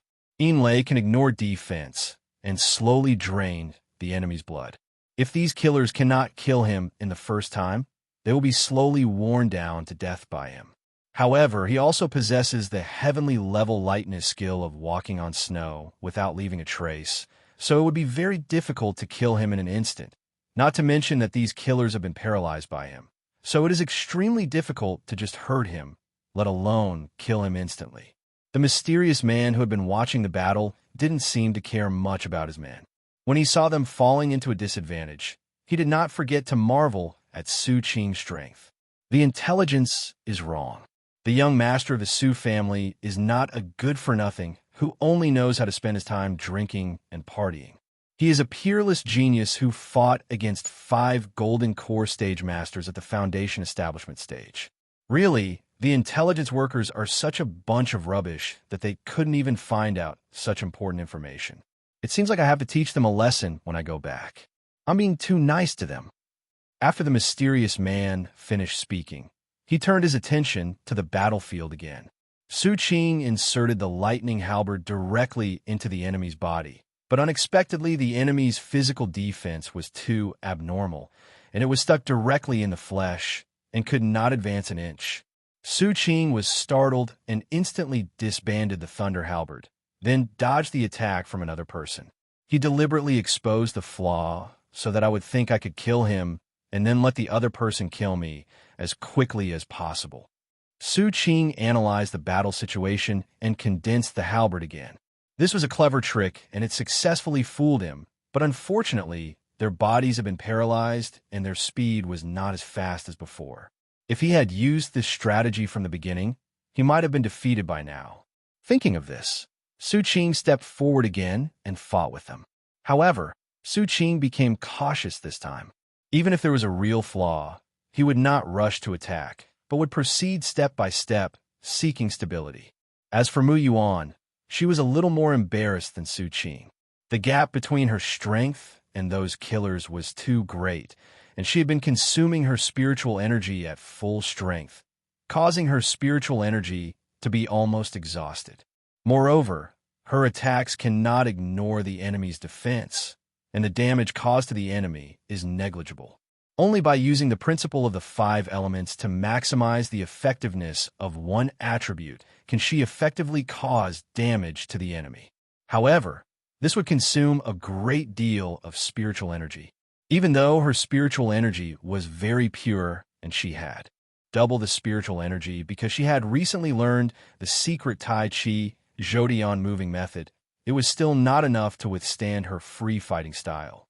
Fortunately, he had on his robes, so although he looked disheveled, he suffered no real harm. At this moment, the Bixiao flying fish on Mu Yuan's wrist moved by itself, spit out a bubble, and stuck tightly to Mu Yuan's body, wrapping her up. Mu Yuan only felt as if there was a layer of water attached to his body surface, soft and invisible. And to her surprise, the spiritual energy in her body was recovering at an extremely fast speed under the influence of the bubbles. Although it still couldn't keep up with the speed at which she consumed spiritual energy, it could at least allow her to hold out for another 2 incense sticks of time. She almost forgot that this Bixiao flying fish was not a pet, but a real spiritual beast, and a spiritual beast that could be transformed into a magic weapon. If she had let the Bixiao Feiyu come out to fight with her at the beginning, she would not be in such a mess now. But come to think of it, there has never been a battle since the blue sky flying fish followed her. Every time she called it out, it was either to get some air or to play, which made her really ignore the essence of the blue sky flying fish. With the Bixiao flying fish joining the battle, Mu Yuan suddenly felt relieved. The attack of the Bixiao flying fish is not inferior to that of the Qing Tian stage. With one swipe of its tail, the enemy will spit out blood on the spot. And that's not all. Whenever the enemy's attack is about to hit it, its body will twist into a whirlpool to avoid the attack, and then turn to the posture of a swimming fish and slap with its tail with a backhand. Mu Yuan realized that the vortex it had transformed into was the portal to the Yunming's secret realm. This action immediately left her dumbfounded. Turn into a door to a secret realm to avoid attacks, and then hit the enemy with your tail before the enemy can react. This tactic is simply too powerful. However, the side effects were also obvious. After transforming several times, the physical strength of the blue sky flying fish was obviously exhausted. Not only was the power of its attacks smaller, but even the speed of its transformation was much slower. But fortunately, the enemy's physical strength was almost exhausted, and he couldn't catch the blue sky flying fish at all. Mu Yuan also took this opportunity to assist the Bixiao flying fish. From time to time, he would create vines to entangle the enemy's legs or hands, slowing down their pace. And then the Bixiao flying fish would draw a mouthful of blood from them with its tail.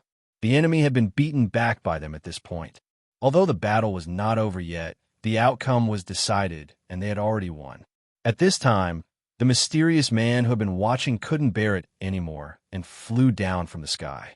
Seeing this, the other assassins stopped fighting with them and quickly left this small world. "Awesome, you two are really awesome." The mysterious man was clapping when he suddenly disappeared from where he was. Then he appeared behind Su Qing, as if he had teleported and kicked him. This speed was beyond Su Qing's reaction limit. He didn't feel anything before being kicked away and fell heavily to the ground hundreds of meters later. The next second, he appeared in front of Mu Yuan and punched him. Boom! The protective shield formed by the bubbles is shattered instantly, and Mu Yuan was blown away by the impact force generated by the shattering, but suffered no substantial damage. And the mysterious man who did all this just twisted his ankle. "My God, what kind of thunder is this? It can actually affect me.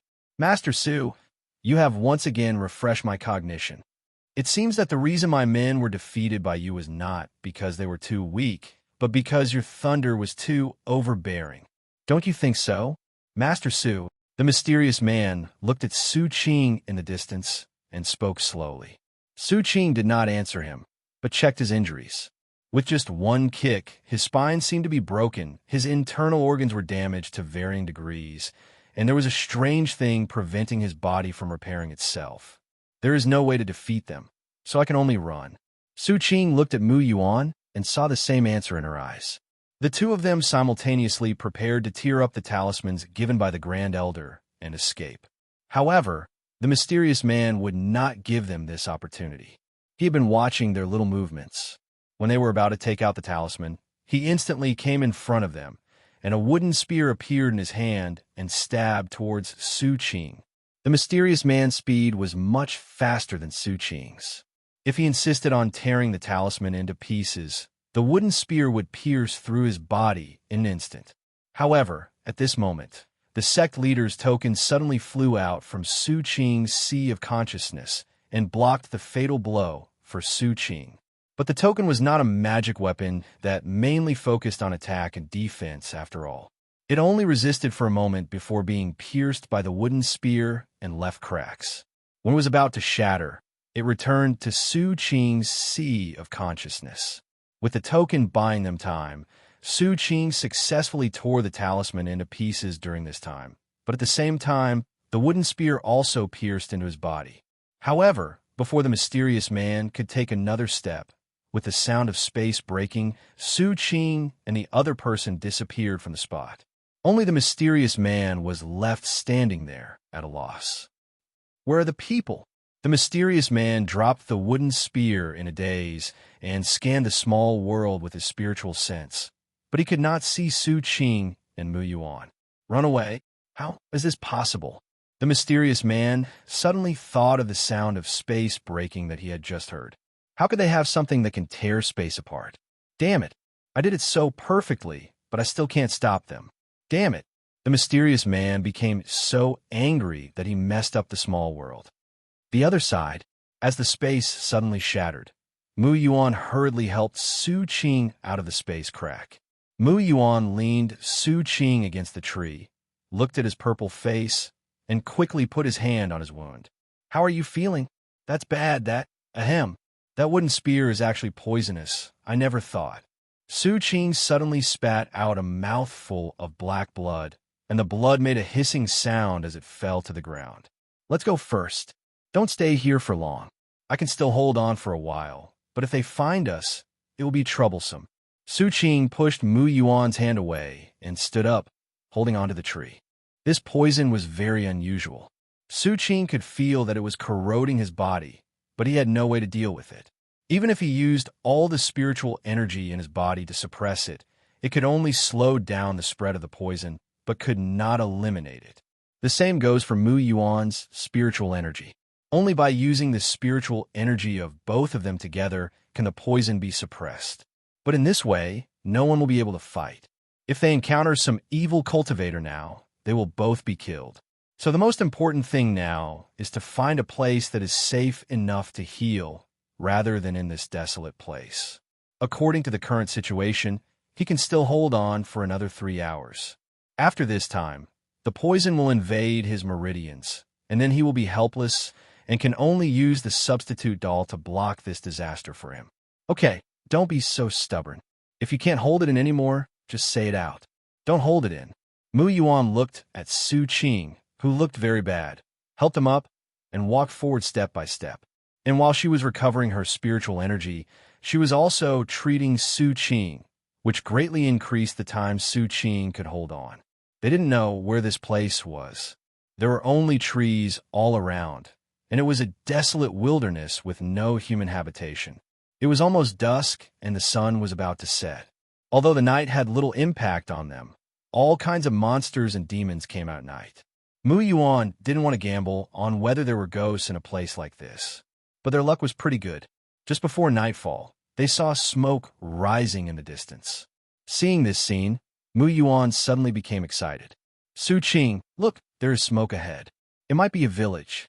Let's hurry up and go in to stabilize your injuries. When Su Qing heard this, his tense nerves relaxed a little, but it was this little relaxation that made him fall into coma instantly. His body went limp, and he almost fell to the ground. Fortunately, Mu Yuan was quick to catch him. Seeing Su Qing's face gradually turning darker and his brows furrowed, Mu Yuan suddenly became panicked. Su Qing, don't sleep. Get up quickly. You won't be able to wake up if you fall asleep. Wake up quickly.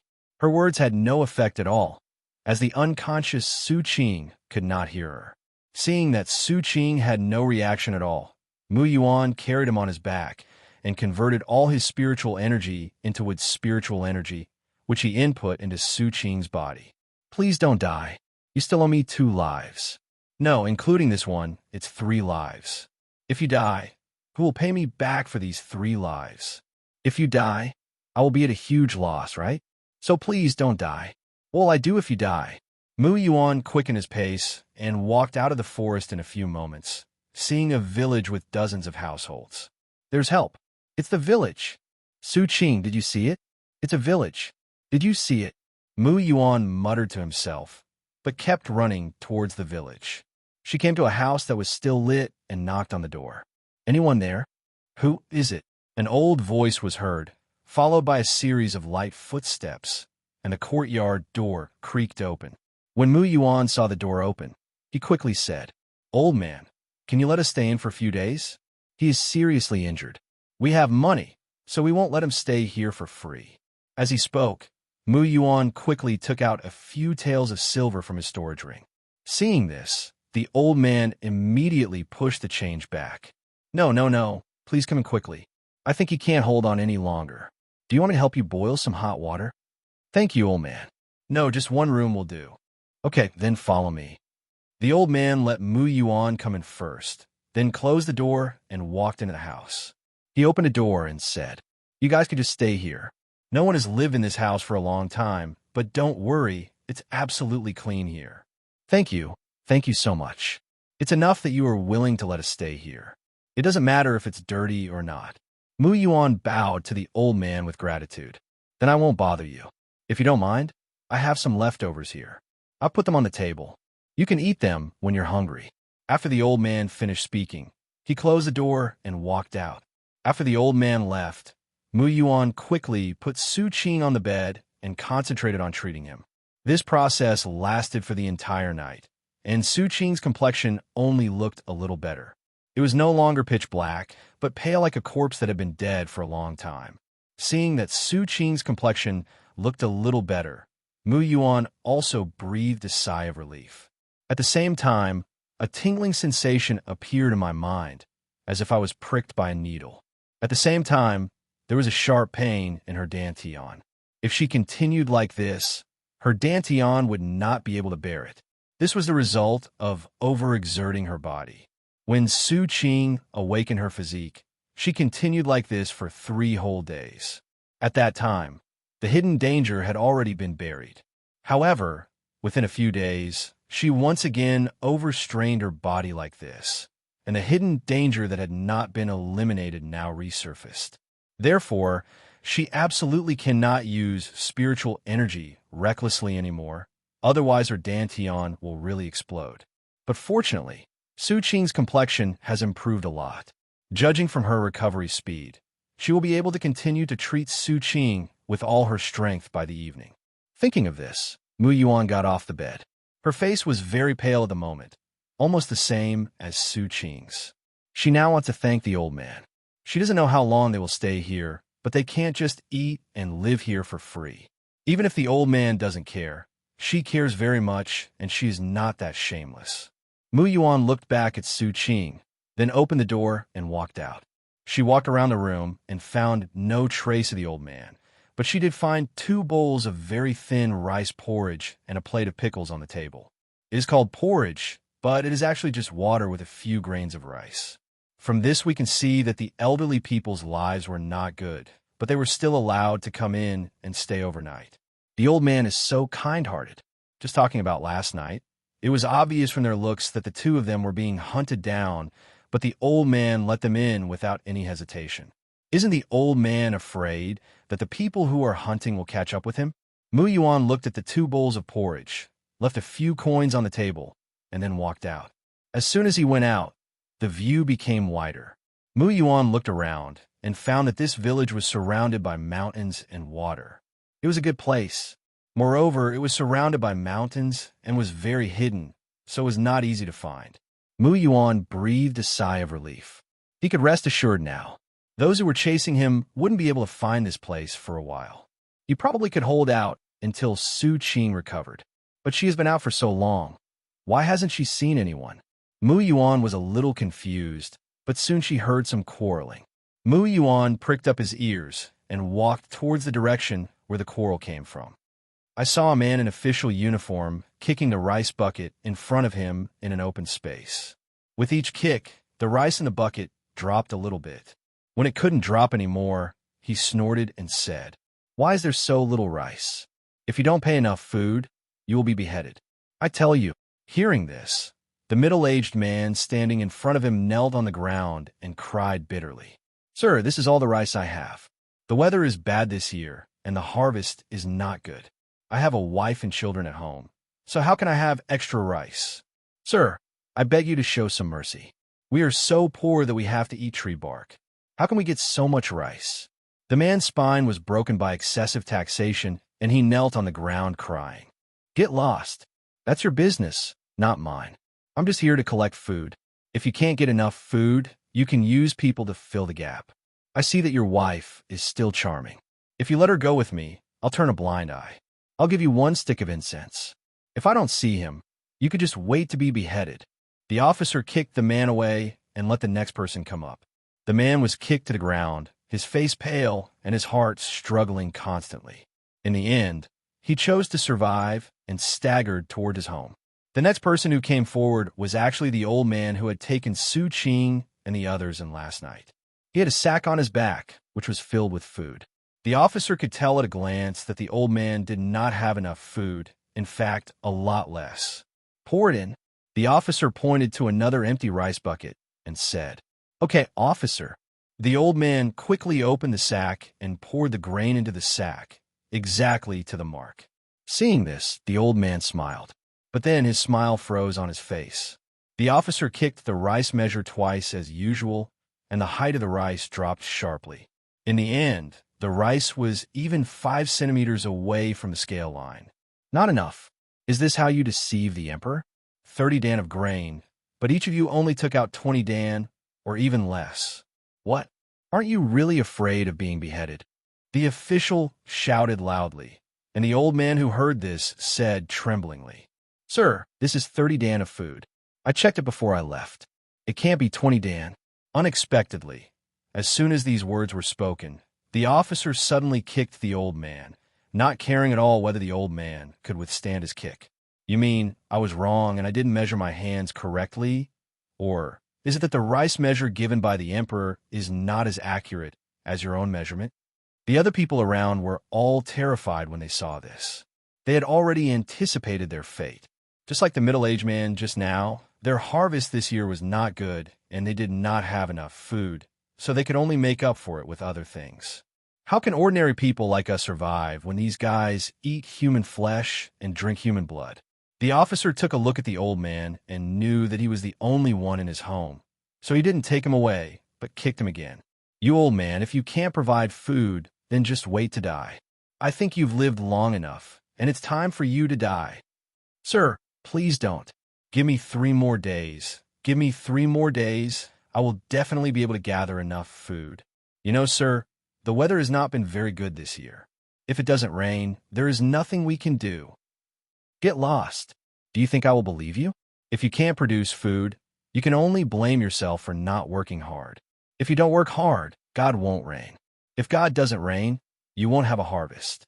So those who can't produce food, think carefully about your reasons." The official directly pushed the problem onto the common people, asked 2 people to drag the old man away, and then continued to collect grain. In fact, the people had enough food to cope with this year's taxes, but the rice measure used by the official was not an ordinary rice measure. There was actually a layer of space underneath the rice bucket. When the officials kicked the rice bucket hard, the partitions inside the bucket would slowly fall down, and then some space would appear out of thin air, causing the originally sufficient food to suddenly become a lot less. And his identity was a government official, so the people had no way to speak out their grievances and could only swallow their anger. Just then, Mu Yuan arrived nearby and hid behind a house. She looked towards where the officers were and saw an old man being carried up and thrown aside by 2 officers. Mu Yuan was about to rescue people when he saw this scene, but then he thought of his current situation. She couldn't use her spiritual power easily now. Although the opponents were ordinary people, they were local officials. If she took action, it might cause trouble. She is unfamiliar with the place now and doesn't even know where this place is, so she should be careful.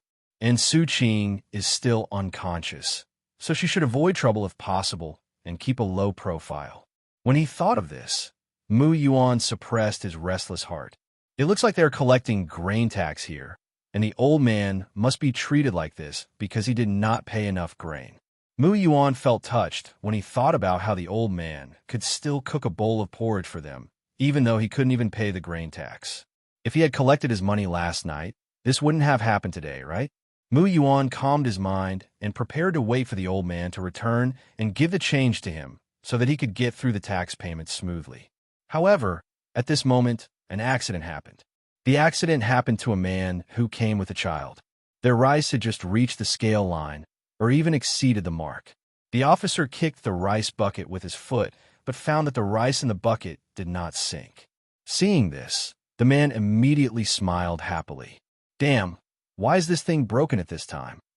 The officer was so angry that he kicked hard, but the amount of rice in the rice bucket did not drop at all. No, this won't do. If I don't hand in enough food, I'll be fined. The officer's eyes rolled, and he thought of a good idea. He immediately shouted loudly, "What are you laughing at? The food you brought is not enough." Hearing this, the man immediately pointed at the rice bucket and said, "How is that possible? Sir, please look carefully. Isn't it exactly at the marked scale? How could it be not enough? If I remember correctly, your family has 5 people in total. Now, there is a new regulation. If there are more than 4 people in a family, you have to pay an additional 10 stones of grain tax for each additional person." The officer spoke complacently, as if there was indeed such a rule. "This is impossible. This rule has been in place for 7 or 8 years. How can it be changed so suddenly? How come we don't know about it? Yes, I went to the city not long ago, and I didn't see any such notice. If you do what you say, then our family will have to pay 70 dan of grain. You might as well go and rob." When the people heard this, they began to resist the laws that were arbitrarily made up by the officials. The man's emotions instantly became agitated. If that was really the case, then their entire family would not survive this year. When the officer heard what the people said, he just snorted in disdain. "What? Does the emperor need to let you know about the changes to the law? I came here to tell you about the new law. Now that you know it, you should prepare more food. Otherwise, you will be beheaded." Hearing this, the man's emotions reached their peak.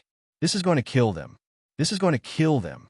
Without food, their whole family would not be able to survive, but as long as he killed the official, they would still be able to survive. The man's thoughts became extreme. He gave his son a few instructions, asking him to go home first, and then said to the official, "Understand, sir. I will gather the food for you as soon as possible. Well, now that you know, why don't you get out of here?" The officer kicked the man, but unexpectedly the man grabbed his ankle. "What do you want to do?" The officer was frightened by the sudden scene and said quickly, "Let me go. I tell you, if you dare today." Before the officer could finish his words, he was pinned to the ground by the man, who held his neck tightly with both hands. At this moment, his strong physique from doing farm work was of great help to him, and no matter how hard the officer struggled, he could not break free. At this time, the other officers also reacted, drew the knives at their waists, and were about to chop the man. But just when their knives were about to touch the men, hard stones hit their hands, causing them to subconsciously loosen their hands, and the knives fell to the ground with a clang. The officers were stunned for a moment, and then they left the village without caring about their companion who was pinned under the man. The one who took action was naturally Mu Yuan. She really couldn't stand it anymore. This group of scum deserved to die. He fabricated a new law out of thin air and used the emperor's name to enforce it. I don't know how such a person survived. As for the man, Mu Yuan did not intend to stop him. After all, it had come to this point. Whether the man killed him or not, there was only one ending. That means fleeing with your family and starting to wander. The man killed the officer. When the officer died, he realized the consequences of his actions. He got up from the ground, trembling all over, and stumbled towards home. He can no longer stay in the village. He must take his wife and children and leave. After the man left, Mu Yuan also left and turned to walk towards the old man's house. At this time, Su Qing, who was lying in the old man's house, coughed twice and then opened his eyes weakly. He leaned on the edge of the bed to prop himself up, then looked at this ordinary room and breathed a sigh of relief. Mu Yuan, are you there? Su Qing called out twice, but received no response. Did he go out? Su Qing thought about it and then began to check his physical condition. The toxin has been firmly suppressed, but it will take a long time to completely eliminate it. But this is a good thing after all. At least the toxin will not spread further. At the same time, he looked into his sea of consciousness and saw the sect leader's token floating quietly inside. The cracks on it were slowly repairing, and fortunately it did not break. However, during the repair process, the token could no longer be used. This means that they cannot contact the Supreme Elder during this period. If they are discovered by the enemy, it will be easy for him because he has a substitute doll, but it is hard to say about Mu Yuan. But you still need to know where this place is, otherwise you will be in the dark and know nothing. Just as he was thinking about it, the door of the room creaked open, and the person standing outside the door was Mu Yuan. She was pleasantly surprised to see Su Qing waking up. You're awake. How are you? Feeling okay? Mu Yuan hurriedly trotted to Su Qing's side and asked with concern. Su Qing heard her concerned words, noticed the fatigue in her voice and her pale face, and said with a wry smile, I'm fine. I'm not going to die, but you're as pale as a piece of paper. Mu Yuan became unhappy immediately after hearing this, and his cheeks puffed up. You're still talking about me? If we compare the complexion, your complexion is worse than mine. You're as pale as a dead person. As he spoke, Mu Yuan took out a mirror and placed it in front of Su Qing. Su Qing looked at the mirror. If he hadn't been still breathing, he would have thought that the person in the mirror was dead.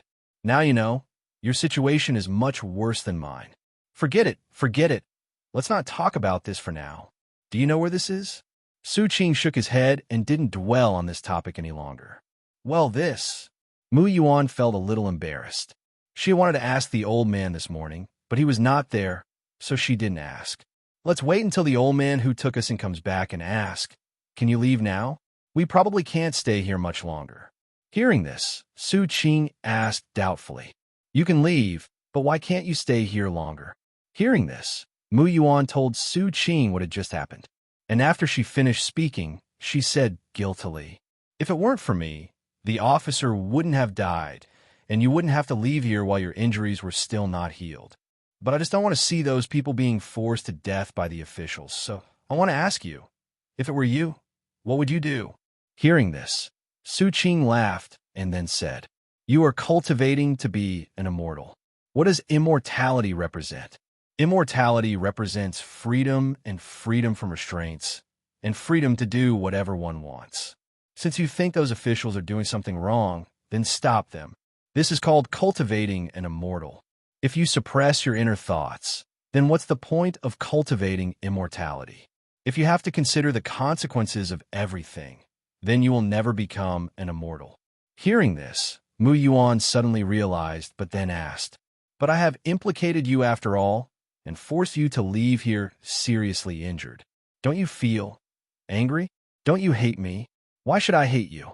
Hearing this, Su Qing immediately had a question mark on his head and wanted to pry open Mu Yuan's head to see what was inside.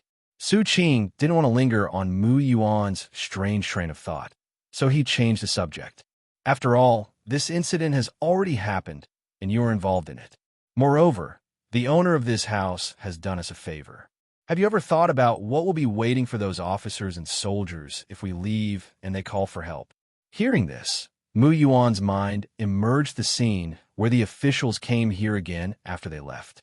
They disobeyed the imperial order and killed the officials. It is estimated that no one in this village will survive.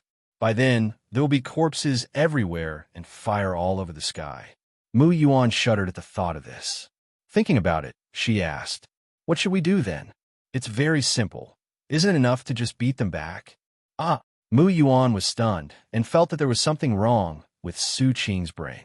They're still being hunted by someone, so they should keep a low profile, right? Why did they directly fight against the imperial court here? This is abnormal no matter how you think about it, right? However, she also supported Su Qing's opinion. After all, the old man took them in, and they should repay the kindness with a spring. Should they just watch the old man being killed by those corrupt officials? But then again, these are not normal times, and the current situation does not allow them to do so. Seeing her tangled look, Su Qing said again, "You have to remember that we are immortals. We cultivate immortality and a heart of Tao. Everything we do is to strengthen our heart of Tao. You have to follow it, not go against it, and follow the choices made by your heart of Tao. If you don't follow your heart, then this heart will shatter, your cultivation will not improve, and living will be more painful than dying. So do whatever you want to do. Don't hesitate. I'll guarantee you. What are you afraid of? Even if the pursuers come, I can save your life." Seeing Su Qing's solemn promise, Mu Yuan gave up the idea of leaving. "Then can you still move? I may not be able to use my spiritual energy in the next few days, and I don't know if I can defeat those officials with only physical strength." Hearing this, Su Qing said confidently, "Don't worry, my injuries are much better than you think. Even though I'm so weak now, I can still easily beat 100 mortals. And don't underestimate yourself. Even if you only have physical strength, the gap between immortal cultivators and mortals is as huge as a chasm, not to mention that you are now in the foundation building stage. Oh, by the way, I almost forgot that the Yunlan gauze dress you are wearing is a heavenly level robe. Not to mention mortals, even those at the same foundation building stage, as you cannot break your defense.